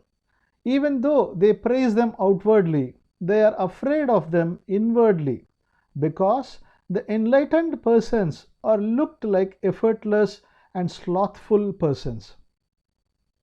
Despite their appreciation for enlightened persons, they cannot accept them totally, because the world cannot be separated from action. The world itself is a field of action. It is not a place of rest. So, it is no wonder that everybody is giving importance to action and activities. No parents will think and like their children to be such idle persons. They want their children to be educated and successful in their education, profession, and career. If we take the ordinary world into consideration, we can find there so many educated persons and so many successful persons in various fields of life. They are many, but none of them is enlightened. They are completely ignorant of what enlightenment is. At the same time, the enlightened persons, in their turn, neglect all the efforts required for the success of worldly affairs. They keep themselves calm and silent, leaving everything in the hands of God. They sincerely feel that they are correct in their approach towards the outer world and worldly affairs. Really, they themselves are in a good state. There is no doubt about it. We cannot find any fault with them. They are endowed with best and blessed quality that one can dream for. They have good virtues that every noble man must attain. One is successful in the outer world. The other one is successful in the inner world. Those who are successful in the outer world have nothing to do with the inner world. Those who are successful in the inner world are considered to be failures in the outer world. What we are going to say is about the third one. He is having both the qualities. Concerning with the inner world, his mind, he is a Gnani, he is an enlightened person. Concerning with the outer world, he is a karma yogi, he is an expert in his worldly affairs. Inwardly, he has nothing to do. Outwardly, he has many things to do. Inwardly, he is innocent and enlightened. Outwardly, he is an expert in his actions and he is successful in all of his worldly activities. Inwardly, he is with enlightenment. Outwardly, he is one with meditation.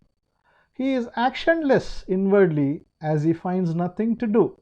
But externally, he does every activity which is good and correct for himself and for the society with due care and meditation. He does everything as a karma yogi, as a meditator of action. This looks like an extraordinary state, but it is not so. This is nothing but one that even an ordinary human being can attain. A man of average prudence can attain it. Even though it is very simple and ordinary, this is really an extraordinary one. Really, it is a divine state. Really, it is a godly state. Though he does each and everything in the outer world with utmost care, inwardly he is actionless. He is free from actions. Outwardly, he is a doer, but inwardly he is a non-doer. You might have heard this story.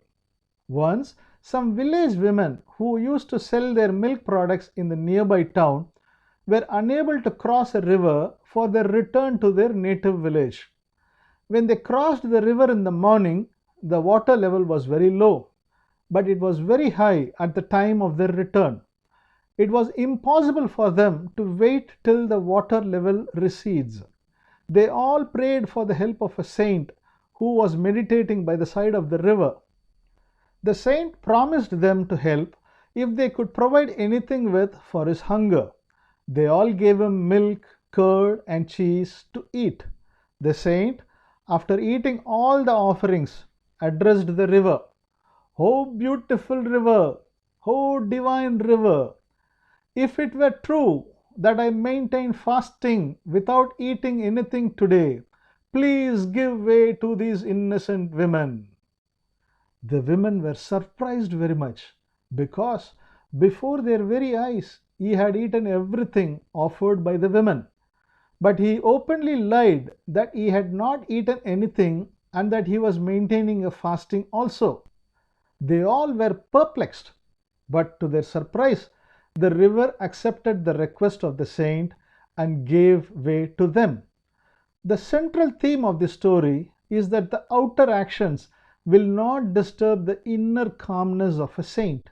The saint had eaten physically, but he had not eaten anything psychologically.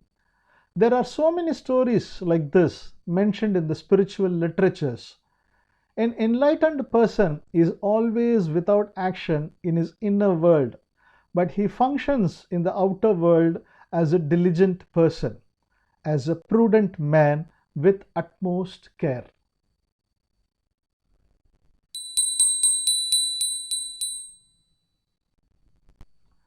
Chapter 25: A Doctor's Experience. Meditation can be used for the success of our external action. This is what we have discussed already. Can we not use it inwardly? Can we do the external activities alone with meditation? Do we have all our achievements only in our worldly activities? Do we not have any such achievements in our inner world? Here it is. There are so many achievements even in our psychological world also. There are many types of transcendental meditations. There are many forms of meditation by which one can develop one's inner capacity. One can develop extrasensory perception. One can develop occult powers. One can develop pleasurable and divine experiences. A young man met me. He was practicing as a house surgeon after the completion of his medical course. Having inclination in the spiritual field, he was interested in attaining enlightenment, but he did not know the way to it. He joined some of the organizations which give training for meditation. He got some pleasurable experiences through meditation. Even though he was interested in attaining enlightenment, He thought one can get enlightenment only after doing meditation in numerous births. Another physician who introduced to the former the Tamil version of my book, Don't Delay Enlightenment, told him that he could get enlightenment by going through the book. But that youth did not believe it. He asked the physician himself whether mere reading of the book of 90 pages could give enlightenment to anybody. But he, taking the words of the physician as a joke, read the book. After reading it, he wondered how simple enlightenment was to attain. He felt that he himself had the understanding of enlightenment. He attended my discourse at Madurai and also met me in person. Afterwards, he accompanied me to some of my lecture meetings. Then he confirmed himself that he got enlightenment. One day, he asked me whether he could do any meditation to study its various powers. As I agreed to him, he did meditation, focusing his attention on the I consciousness. He had a friend doing the profession of astrology. Once the astrologer got ill during midnight and this house surgeon went to the astrologer's room and gave him some medicine. When the house surgeon returned from the astrologer's room, some loadmen who were loading a lorry in the nearby lorry shed saw him. The next morning, when the astrologer went to the tea shop, the loadmen asked the astrologer, "Why had the doctor come in the midnight? Are you ill?" The astrologer told them that he had got some illness at the midnight and that the house surgeon had given him medicine. In the evening, when the house surgeon met the astrologer thanked him for the medicine given by him at the midnight and that he had got cured. But the house surgeon wondered because he did not go to the astrologer's room at all at midnight. He was at his bed in his house when it was said that he had gone to the astrologer's room. So he could not believe in what the astrologer told him. In the same way, the astrologer could not believe in what the doctor told him, because he himself had seen the doctor coming and giving the medicine, and the remaining portion of the medicine given by the doctor also was there. In addition to that, somebody else in the lorry shed had also seen the doctor. At last, they had to note another aspect. During the arrival of the doctor at midnight, the door of the astrologer's room was locked inside. He never opened the door for the doctor to get him inside. So they both came to the conclusion that if anybody could enter a locked room, it was something abnormal and strange. Some other thing like that also happened very shortly. It was the midnight of October 1st of 2008. The astrologer had the habit of using liquor at times. Since there could be no liquor shop on every 2nd of October, as it is the day of Gandhi Jayanti, the astrologer had purchased a bottle of liquor for the next day. In the midnight, the doctor entered the room and broke the liquor bottle, saying why he had not followed his advice. The astrologer was very much angry with the doctor since he had broken the bottle despite the request of the astrologer not to break it. When the doctor met him the next day, the astrologer behaved in an angry mood. He expressed his dissatisfaction with the doctor. The doctor told him that he never went to the room the previous night and that he never broke the liquor bottle. Here also, they were unable to answer the question of lock, because the astrologer never opened the locked door to get the doctor inside. How can anybody enter through a locked door? The doctor explained all the happenings to me and asked me, "Are you doing all these mysterious happenings through your occult powers?" I told him. Ramana Maharishi also had a similar experience while he was lying on his bed. he felt he was floating in the air and after some time landing somewhere else. He felt the place of landing was Tiruvattriyur at Chennai. He said he could understand how the Siddhas, saints, are traveling in the sky, but concerning with Ramana Maharishi, he himself knew about it while he was traveling. Afterwards, the doctor slept in the next night with semi-consciousness. On the night, he found himself traveling in his astral body to 3 places. Out of the 3, he went to only one place alone with his own appearance. He went as a different person to the remaining 2 places. In the course of time, the doctor got some other powers like knowing one's past and the future and so on. He got the powers not through his enlightenment but only through his practice of meditation.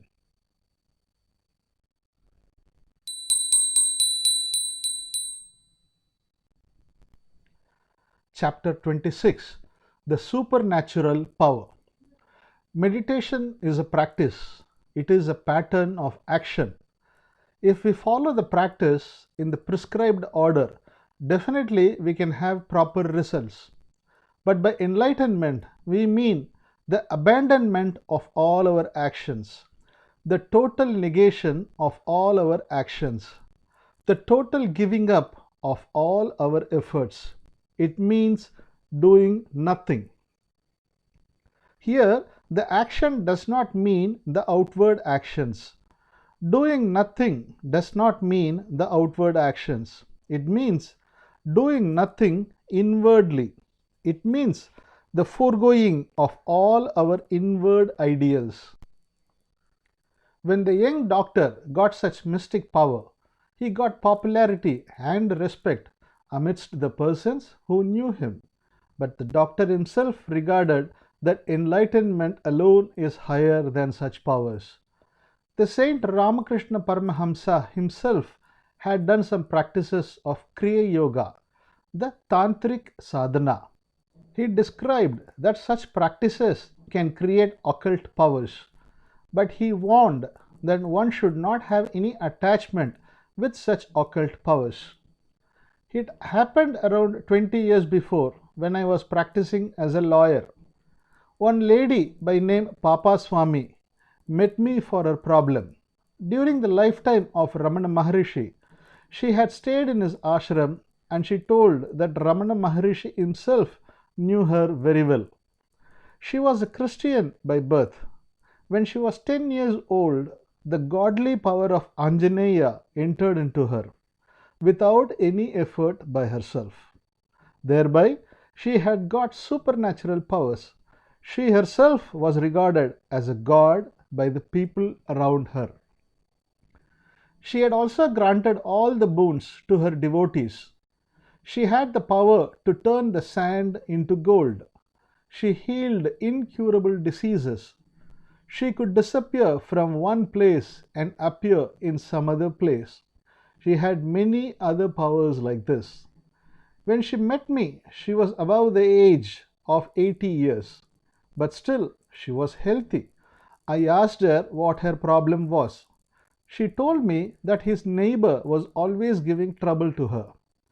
Despite her complaint with the police station, he could not be controlled. She asked whether there was any remedy through court to take appropriate action against her neighbor. Since I had some knowledge about her powers, I was rather surprised at her complaint and problem. I asked her, "You yourself have many powers with you. Do you need police and court to control your neighbor?"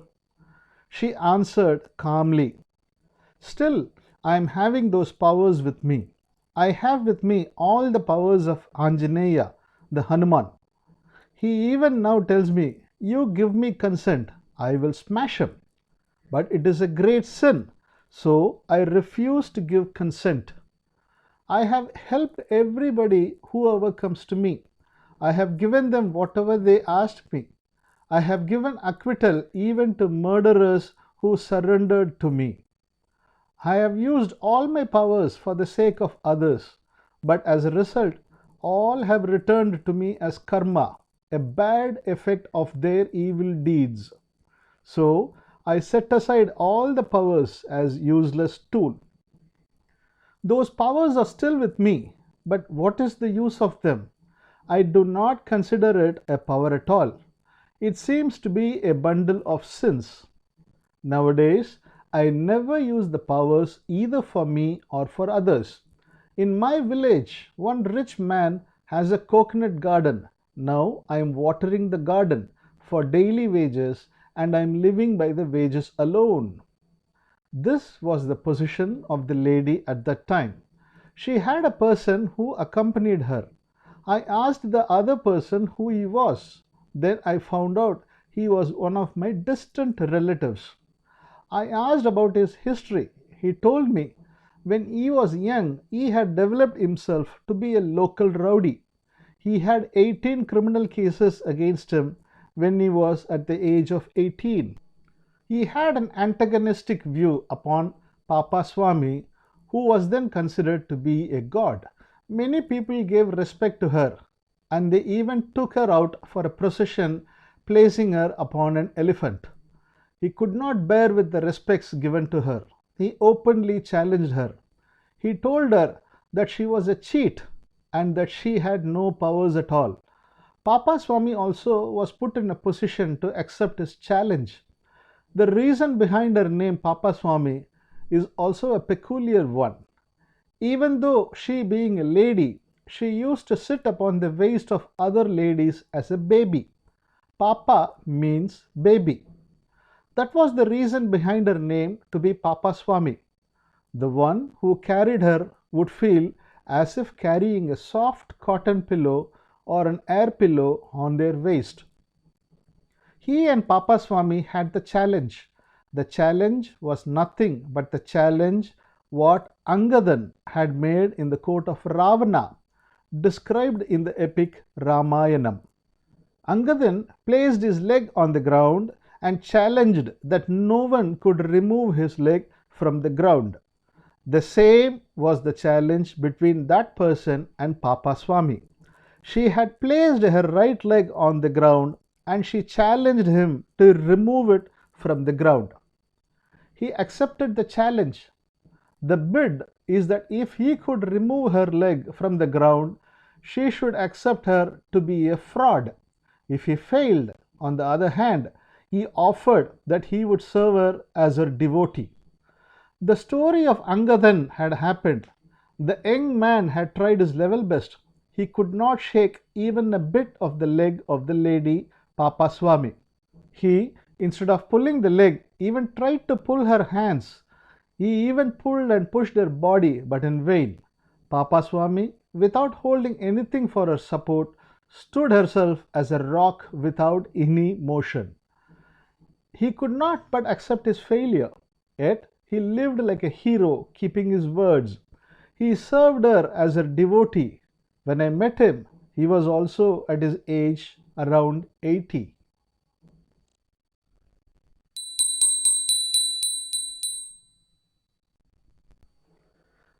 Chapter 27. The Divine Experiences.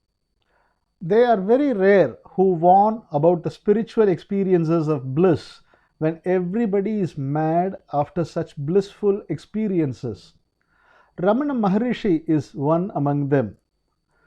When we enter into meditation by observing the eye consciousness, we will have some experiences of joy, but we should not enjoy it and stay with that. We must ask, who is experiencing this joy, and go beyond that. He says like this: this is not a fraction of truth, it is an absolute truth. This is a truth that everybody who is doing meditations must know. Not only that, this is also a warning to them. We cannot separate meditation from those blissful experiences. Those who are doing meditation with sincerity will definitely get such kind of marvelous experiences. Such kind of experiences are inevitable. We cannot at the very outset brand them as bad. They give us many benefits. They have so many good qualities with them. Then, why do we warn about the blissful experiences? We do not warn blindly. Let us see the reasons later. First, let us know the best part of those joyful experiences. What are the good qualities of those blissful experiences? In what respect they are beneficial to us? Suppose we are starving for food and poverty. We have many commitments and we need money. Thereby, we have to get a loan amount of 10 lakh rupees. At this crucial moment, we get a cash prize of 10 crore rupees. Our mind at once thrills with joy. We cannot measure the vibration of our joy. We can have the same kind of vibrations during or after our meditation. The vibration of joy happened by the income of many crores of rupees happens for itself without having got any material benefits. It happens only by way of our meditations. We have seen many who are having the habit of consuming liquor. There may be many reasons behind it. Somebody may take liquor to forget their problems. Some other may take it to celebrate success. Some people may take it due to their addiction to the consumption of liquor. But whatever the basic factor is, they invariably all get some enjoyment through the consumption of liquor. Otherwise, why should they be addicted to it? They all feel a pleasurable sensation from the liquor. The intoxicating effect of alcohol is desirable in nature to all of them. The pleasurable sensation given by liquor, the joyful intoxicating effect of liquor can be had through our meditation. Yes, without consuming any liquor-like intoxicant. But there is only one major difference between the two. The person who consumes liquor will have staggering gait, incoherent speech, and unconsciousness of mind. But the other person who gets the pleasurable sensation through meditation will not have those defects. He will be as normal as any non-alcoholic. In addition to that, he will have the quality of intoxication with a calmness in mind. He can have those experiences even after his meditation. At times, it continues for hours. Somebody may have the same for days even. With the regular practice of meditation, one can get peace of mind. His wavering mind subsides. He gets freedom from unnecessary worries. Without taking any tranquilizers, he will have undisturbed sleep. He gets cured from his ill health, which he has developed through his mental worries. He gets the aptitude for good thoughts and good habits. Many hardened criminals have changed their attitude and their way of life only through the regular practice of meditation. The persons who are doing regular meditation are living like role models for others. Their lifestyle itself creates an astonishment and attraction for others. There are many other benefits, and we can enumerate more and more. That is why even a common man himself is interested in meditation. Most of the physicians recommend meditation to their patients for regaining normal health. Even the physicians themselves do regular meditation. But as the shadow lives under the light itself, there are certain defects in meditation also. Even our meditation itself creates some evil effects. Let us see what they are.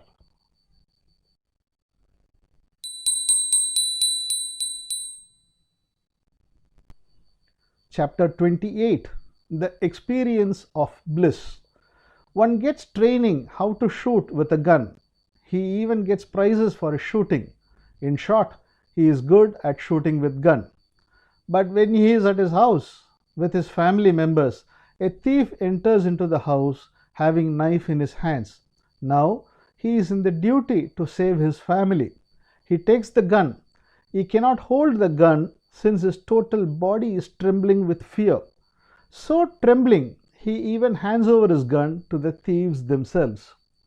If he says, let us assume, I can shoot only in the shooting ground, I cannot fight with such kind of brutal thieves, what shall we think about him?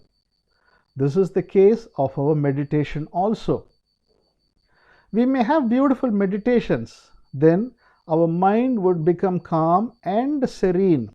A joyful experience would follow us as melodious music, but unexpectedly we meet a problem either in our office or in our home. Because the happenings of the world are not under our control. Anything may happen at any time in our day-to-day life. So, at any time we may be caught in any one of the external problems around us. At the very instance, all our calmness and serenity of mind which we have developed through our meditation will immediately dissolve and our mind becomes tense and agitated. When the sorrow, sufferings or mental struggle come into operation, we may call for the help of our meditation, but it will not heed to our request. You please set right all your problems first. Then we may safely and peacefully do our meditation and enjoy the best benefits of meditation. It will tell us like that. Every one of us have many outward problems in our lives. We can solve some of them, but certain problems require long span of time for its salvation. At that time, we may have the capacity to sit on meditation due to our regular practice, putting aside our problems for the time being. But our problems and worries will wait for us on the threshold.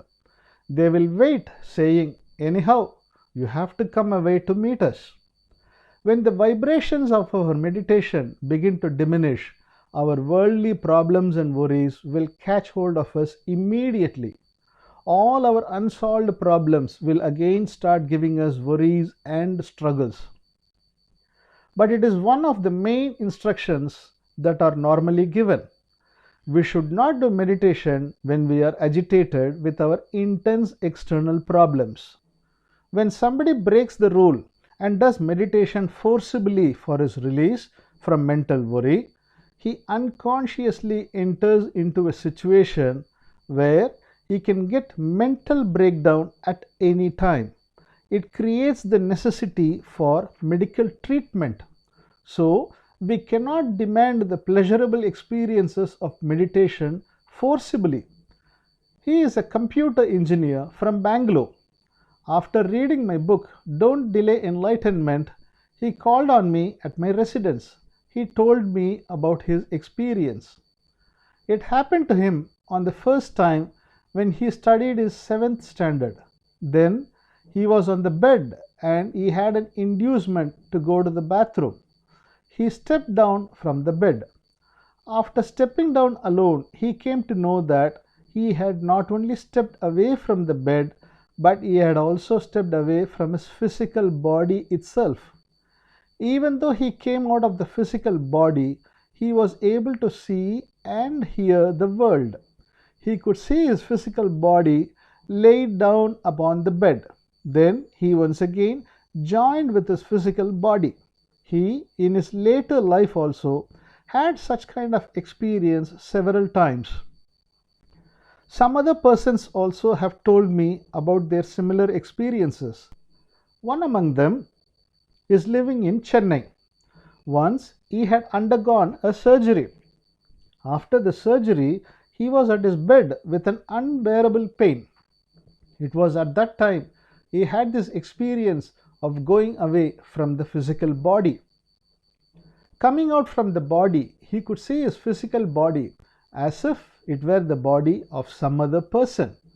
Another thing he observed was that he could not feel the pain of the wound caused by the surgery from the instance of his going out from the physical body.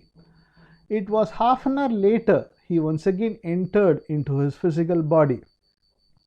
After entering into the physical body, he was able to feel the pain once again. Thus, somebody has the capacity to separate their astral body from the physical body. Thereby, all the experiences related to physical body are terminated. They can see, hear, and recognize, but there is no experience of feelings.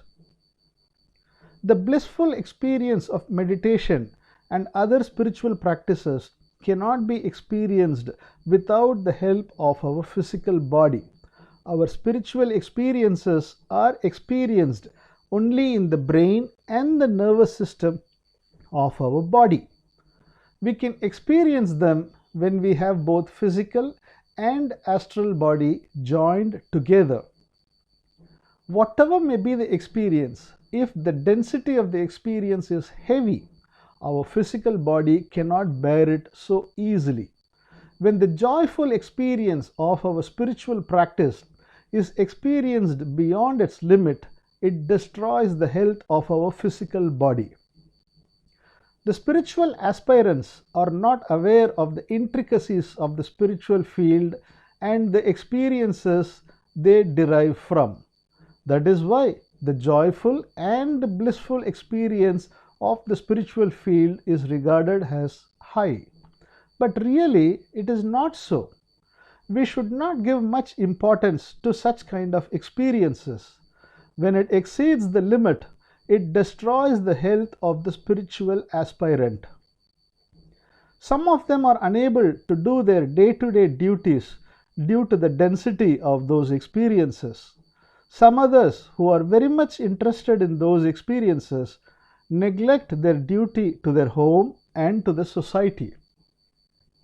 It is in this line alone an ascetic life is praised much, but it is not the proper way. Renunciation must only be in the psychological level. It should not be in the physical level. There is no difference between the enslavement to the intoxication of liquor and the enslavement to the blissful experiences of the spiritual field. The negligence of social and domestic duty on the spell of spiritual experiences is same as that of the intoxication derived from alcoholism. Renunciation is purely related to our inner world. Concerning with the inner world, we have to renounce all our experiences. There is no disparity as higher experiences or lower experiences. Whatever may be the experience, it would be correct if they come in unintentionally and go away unintentionally. It would be wrong if we anxiously catch hold of anything in the name of spiritual experience.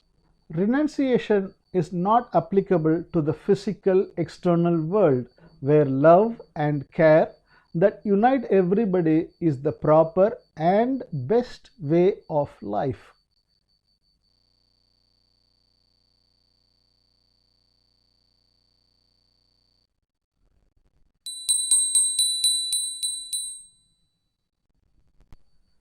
Chapter 29, Sachithaanandham. Does the word Anandam mean the quality of joy, a feeling of happiness? Most of the Sanskrit scholars invariably say that Anandam does not mean Anandam. It means only Anantam. It means infinite. Antam means finite end. Anantam means infinite. A plus Antam means no end. Anantam, the infinite, is not an experience. Infiniteness is a quality. If we take it as an experience, we limit it to a boundary. But reality is one that is living infinitely forever. It is an infinite total movement. When we limit anything, it is being separated from totality. Even though anything cannot be separated from totality, there occurs an illusion as if it being a separate and individual entity. There is no harm in getting an individuality. All our experiences are possible only through such individual existence. As we have already discussed, experiences are possible if we set our mind to have the experiences. We have seen it is Manolaya. When there is a happening, we have the experience according to our mindset. But as we have discussed already, the life of each one of our experience is mere a fraction of second. The appearance of experience and its disappearance are quite natural. The disappearance of Manolaya and the existence of Manonasa is natural. When Manolaya gets importance, it creates a struggle.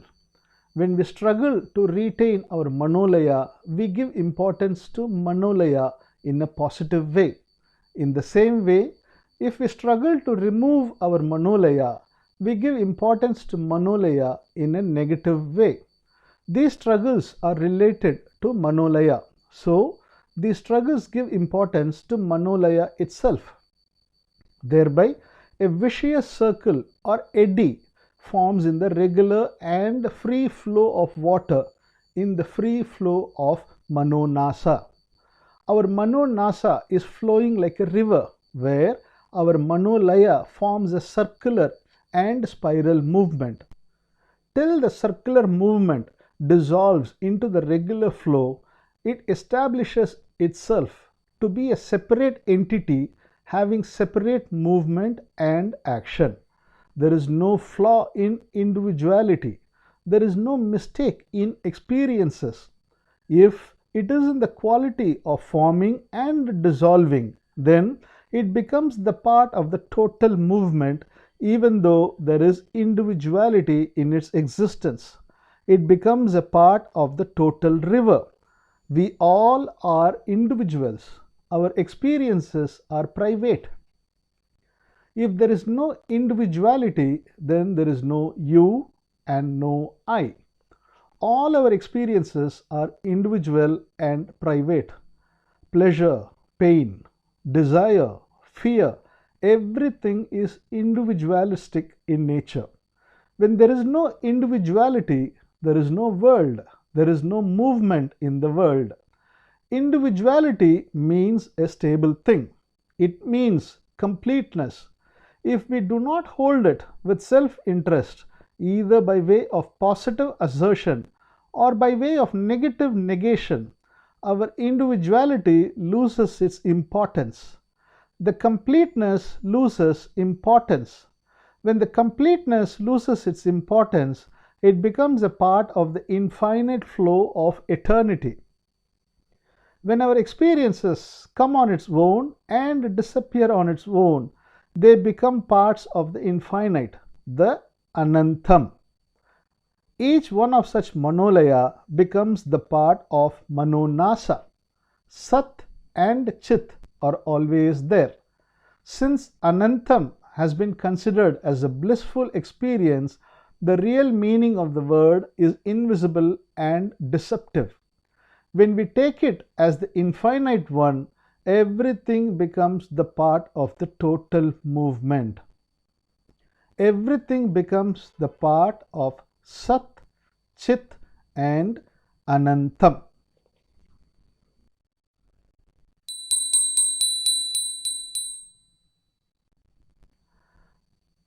Chapter 30.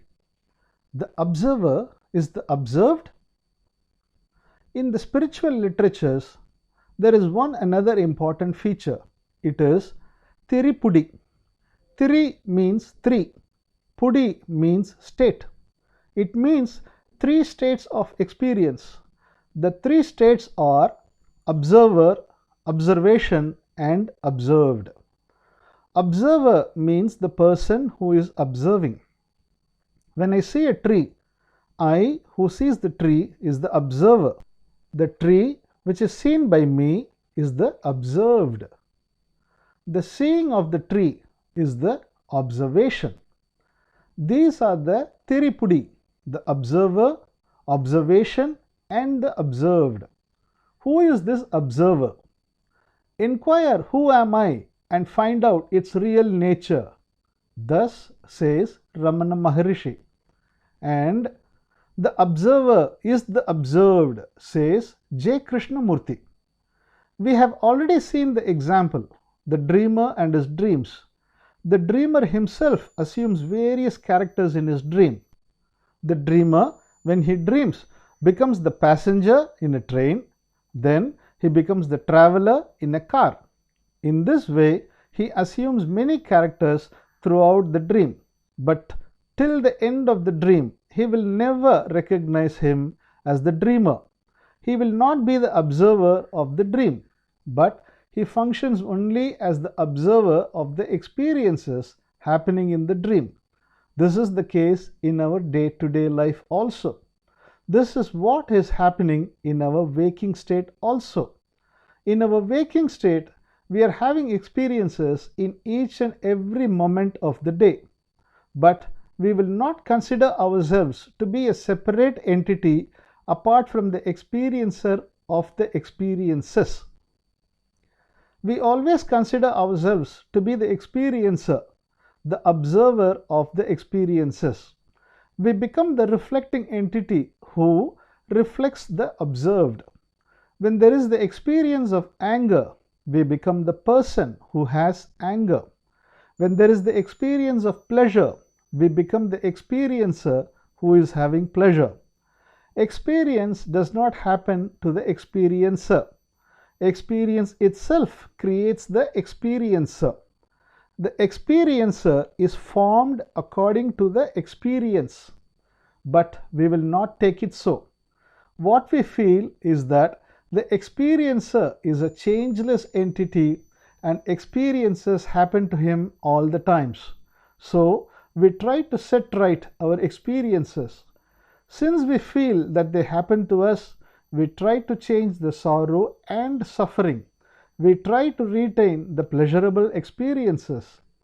As we are thinking that observer is different from the observed, experiencer is different from the experiences, there happens all our problems. Really, observer is being a part of the observed. Experiencer is being a part of the experience.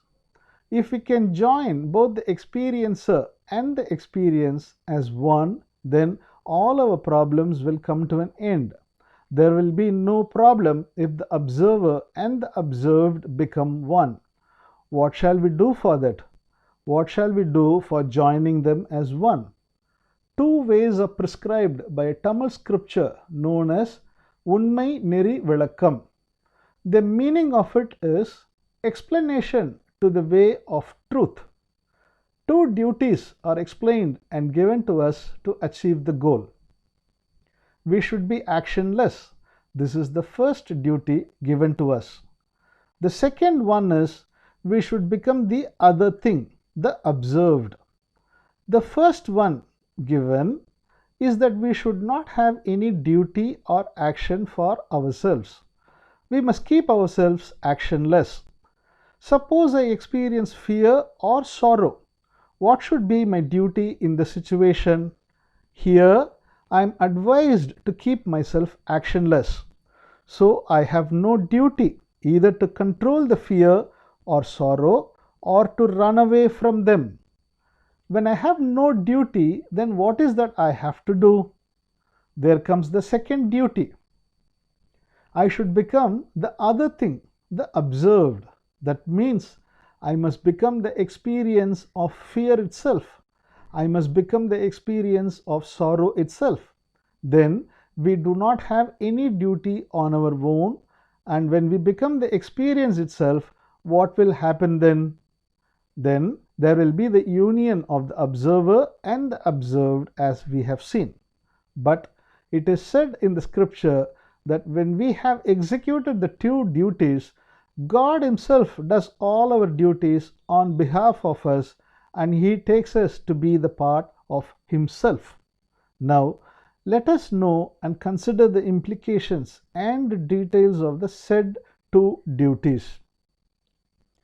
We should not have any duty of our own and we must keep ourselves actionless is our first duty.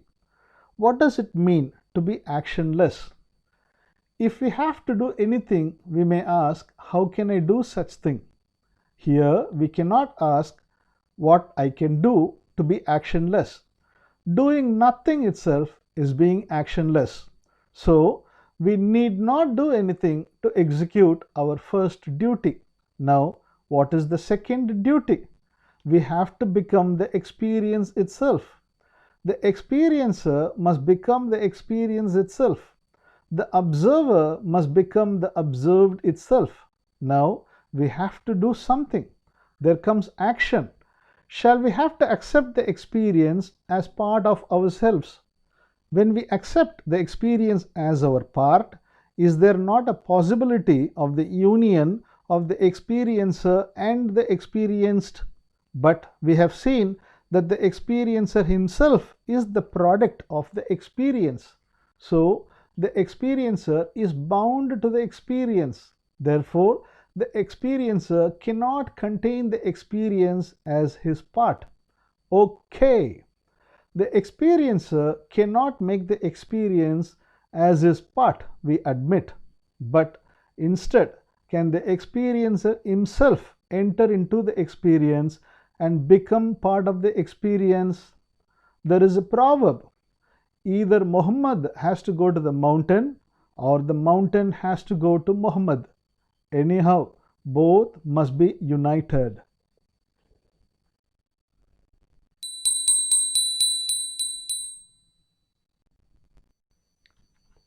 Chapter 31. The Unqualified Awareness. We are having two states, life and matter. Life means the living. Matter means lifeless object. All our experiences are nothing but matter. They can never be considered as living things.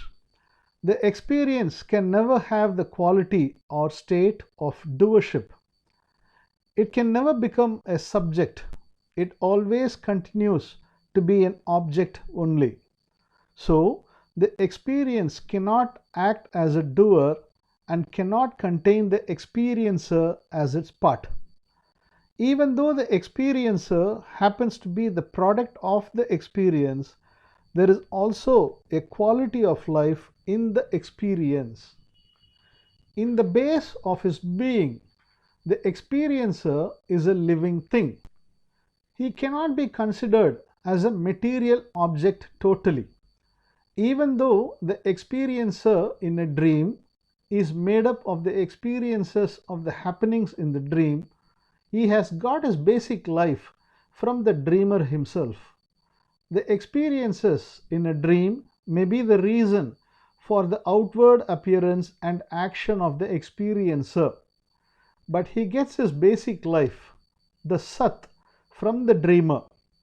This is the same in the case of our waking state also, where our experience is the cause for the outward appearance and action of the experiencer. Here, what is the basic cause for the liveliness of the experiencer? It is the dreamer in the dream state. What is that in our waking state? It is our unqualified awareness. This is known as Chit. The experiencer is nothing but the formation of Chit, the unqualified awareness with the experience. The experience is Jada, matter in essence. The joining of Chit and Jada creates the Chit-Jada-Kranthi, the experiencer. The Chit alone has life. The experience is only a matter without life energy. Experiencer is the combination of the two. Actually, the original Chit, the unqualified awareness alone is the doer. He alone has the freedom to do anything for himself. He is the real doer of our experiences. He is the real possessor of all our experiences, as the dreamer is the real doer in the dream. The Chit is the real possessor and doer. The Chit, the unqualified awareness, is not bound by our experiences.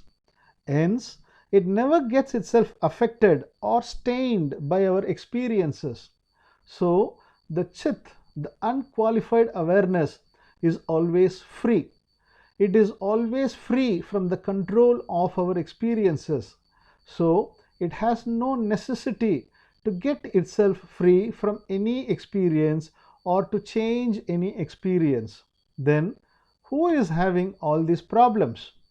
Who is the entity that is having all these problems? We have seen all our experiences are lifeless matter. So lifeless matter also cannot have problem on its own. Our Chit is also free from problem. Then who is having all the problems? It is the Chit-Jada-Kranthi, the experiencer, who is having all the problems. Now, what is the nature and quality of the problems of an experiencer? His problems are in the same quality as the character of a dream. In our dream, we feel as if we were caught in a danger. But it is not a real one. It happened only in the dream. It is nothing but imagination. We can have the dream as if we got escaped from danger. In the same way, we may also dream that we were unable to get over the danger. But in the real sense, there is no difference between the two. Both are imaginary, because the very existence of the danger itself is imaginary. We can add many ciphers to a cipher. We can deduct or multiply a cipher with cipher. There will be no difference. The result will always be a cipher. Then, what can be the salvation of our problem? How can the observer become the observed? As we have seen, two duties are given to us. We should not have any action or duty on our own. This is the first duty. The second one is we must become the experience itself. But both the duties are in contradiction with each other. The first one is that we must be actionless. We can understand it very easily.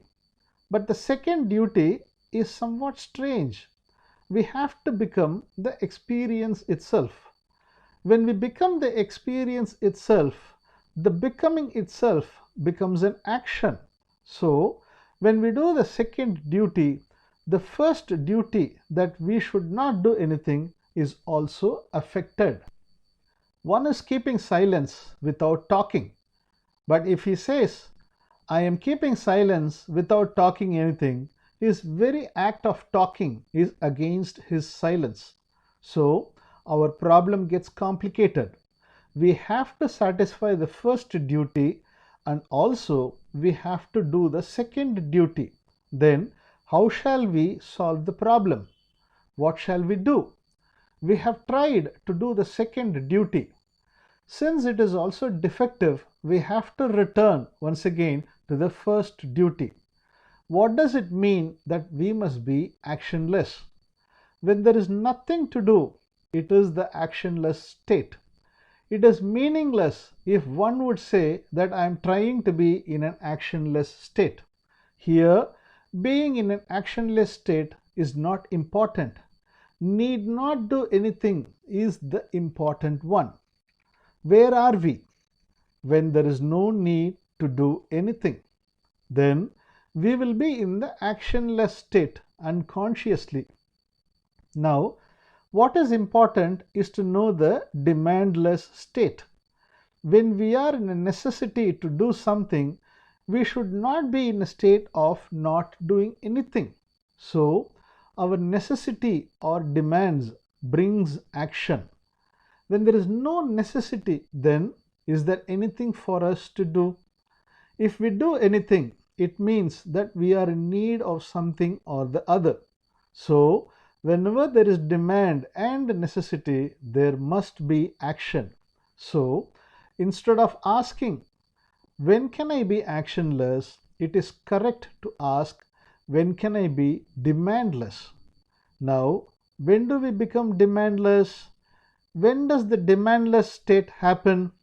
Suppose we are in sorrow. We want to be free from the sorrow. This desire creates a demand, but we have got sorrow when our desires are disturbed. Now, the desire to be free from sorrow itself is a desire. The factor, the desire, which is the cause of our sorrow, still continues. We unconsciously adopt the desire as a tool to rectify our sorrow. In the same way, we deceive ourselves as a game. The action of I consciousness happens only through our desires or wants. When we understand that our desires are the cause of our problems, we have nothing to do except having some other desire in another form. Even though we find out desire is the cause of our problem, we cannot but do anything without desire. Now we come to understand that all our ways are wrong.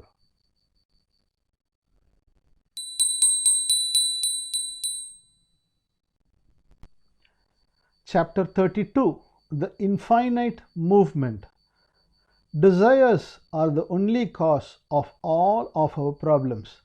Anything happens to the satisfaction of our desire, it gives us joy or pleasure. If anything happens against our desire, it gives us adverse feeling, pain or sorrow. If we want that the pain must go, it is also a desire, a demand. It creates a struggle within ourselves and our problem becomes more complicated. The demand for pleasure is the basic reason for our desires. There will be no desire without a demand for pleasure. Our desires and the demand for pleasure jointly create a necessity to attain something or the other. But is there anything to be attained? When we have sorrow, we want a sorrowless state. When we are in joy or pleasure, we want the continuation of them. In both cases, there is anticipation. There is anticipation relating to the future. The experience happening in the present moment must be like this in the future. This anticipation is there. What we have must change or what we have must continue. This is nothing but an anticipation towards the future. When such future aspect gets importance, the anticipation towards it, the effort towards it, the action towards it is inevitable. Our concern with the future is the cause of all our problems. All our demands for pleasure are the desire for the future itself. Our concern towards the future alone gives us the energy to attain it, gives us the struggle to attain it, gives us the violence to capture it. If it is related to the external worldly life, the future is a must. Future is the active force to conduct our worldly life. When it comes to the inner world, the inner life, the future is the only problem. The future is the delusion. The future is the deception. This delusion of future alone stumbles us on the way. The anticipation that we have to attain a state or that we have to attain a quality gives life to the future. We have to understand that there is no such future state and that the delusion upon the future state alone is the cause of all our problems. When the future state loses importance, our efforts to attain it also will stop. If we have anything to do, it is nothing but the understanding that there is nothing to attain in the future. When there is nothing to attain, then there will be no demand for action. At the happening of the demandless state alone, actionless state also happens. Then only we are actionless. Here is the completion of our first duty, that we should not have any duty on our own and we must keep us actionless. Then shall we not complete the second duty? Should we not become the other thing? Should we not become the experience? No, need not. Why so? Being actionless and becoming the experience are not different things. If it means two different states, then each one will be in contradiction with the other. But both aspects denote one and the same. When we are actionless, the other thing happens by itself as the natural impact. Here is one more aspect we have to consider. Suppose we come to know that a particular brand of ice cream is very delicious, but we have not yet tasted it. It may be true, but it is not our actual experience. Whenever we taste it for ourselves, then only it becomes our experience. Whatever may be the state of experience, it does not have any reality until it becomes related to us. All the experiences are nothing but abstract things. But when they are related to the experiencer, they become real. The experiencer gives reality to the experiences, and the experiences give quality to the experiencer. Actually, there is no experience without the experiencer. If there is no experiencer, it is not at all an experience. We may denote anything as experience. It is only for the explanation's sake. For the purpose of explanation alone, we have separated the experience and the experiencer as two different entities. Actually, there is no such classification. Mere experience is nothing but an abstraction. There is nothing as experience in existence. All experiences are only abstractions, and abstract matter itself. When there is a conversion as experiencer, then only there is real experience. Sorrow is not an experience, it is only an abstract matter. I am in sorrow is the actual state. Then only the experience becomes real. Pleasure is not an experience. The experiencer who experiences pleasure alone is the experience. Anger is not an experience. The experiencer who is experiencing anger is alone the experience. We cannot separate an experience from the experiencer. There is no such thing in the name of experience apart from the experiencer. The experiencer is always new. He is anew each and every moment. He comes newly again and again, moment by moment. But he is always having a delusion with him that he thinks he is separate from his experience. As long as he wants to attain anything psychologically, he cannot be free from the delusion. When we have the understanding that we have nothing to attain, then we become actionless inwardly. Then there exists the observer alone. There exists the experiencer alone. The observed becomes the part of the observer. The experience becomes the part of the experiencer. Then the observer comes to an infinite state.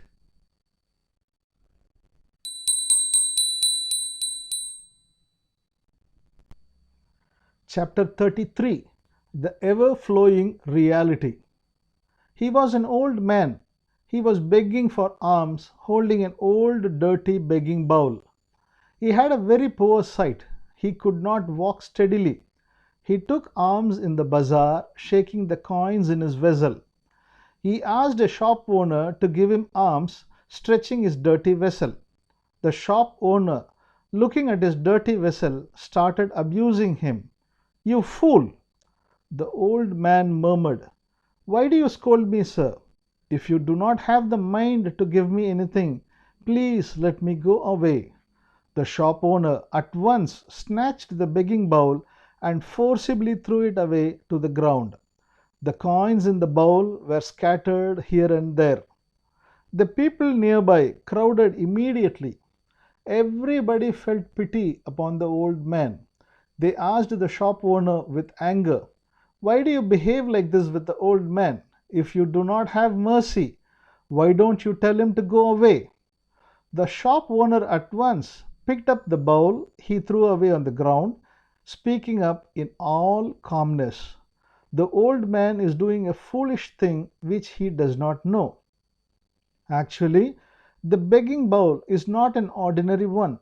The vessel has been made up of pure gold. It is not evident outwardly because it is covered by dirt. If he sells the bowl, he can purchase even half of the shops in the bazaar. But he uses the vessel for begging alms and coins. In the same way, our real nature is also pure and gold-like, but we do not know the value of it.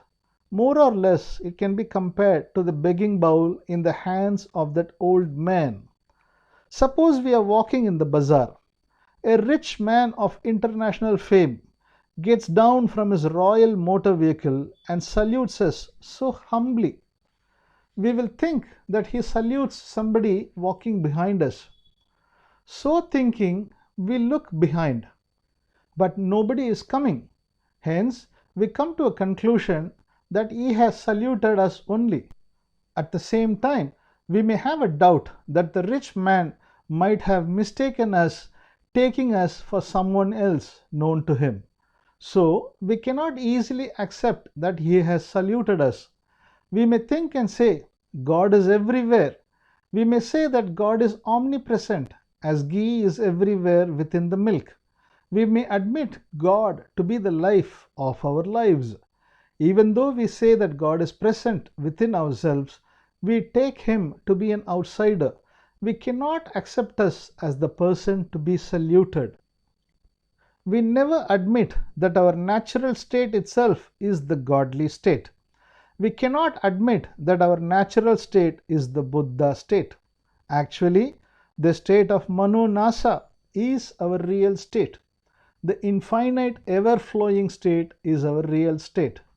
But we take Manolaya, the state that comes and goes, to be our real state. When we do not hold anything that comes and goes temporarily, everything moves on its own. Everything takes part in the total movement of the universal reality. The Buddha state is not a bounded one. It is an infinite flowing state. It is not an idea that we are in the Buddha state. It is not an idea that we ourselves are the reality. It is not an idea that we are in the state of Manonasa, but it is our actuality. It is nothing but the reality. We cannot point it out positively as this is so and this is this. If we can point it out, then it will also become the part Manolaya. It will be bound to it. Whatever may be our state and whatever may be our experience in this moment, if we do not hold it positively or negatively and have it to come and go on its own, then everything becomes infinite. Everything flows. There are movements, there are things, there are people. Everything is there. Everything comes and goes with a freedom. There is no obstinacy to bind anything. So there is no end to us.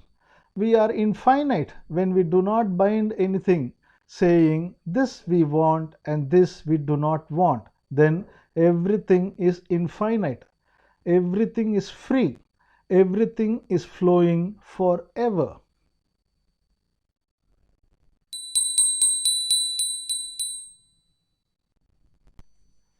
Chapter 34. The Intellectual Understanding. We all know about stitching with a needle. In hand stitching, the needle has a hole on its back to insert the thread into it. When we stitch a cloth with a needle, the thread will follow the needle. We are using this method of hand stitching for a pretty long time. But in the case of stitching with the sewing machine, the hole will be on the tip of the needle for inserting the thread. Thereby, the stitching becomes mechanized. Here, the thread keeps the needle behind it. In other words, the needle follows the thread. Meditation is first, enlightenment is next. This is followed by us for ages. But the modern trend is enlightenment first, meditation is next, with which more number of people could be benefited. Here, there are no hard and fast rules and practices as in the case of meditation. In this process, to attain enlightenment, understanding alone is enough and more than enough. When we speak about understanding, we need not confuse ourselves with what understanding is. There are so many classifications in the understanding, like deeper understanding, actual understanding, understanding with intuition, and so on. We have to brush aside all these threatening phrases about understanding. The understanding of which we are speaking is very simple and ordinary. This is nothing but an ordinary intellectual and superficial understanding. Even an average schoolboy can have this understanding. This understanding is as simple as one can read an ordinary storybook and understand it.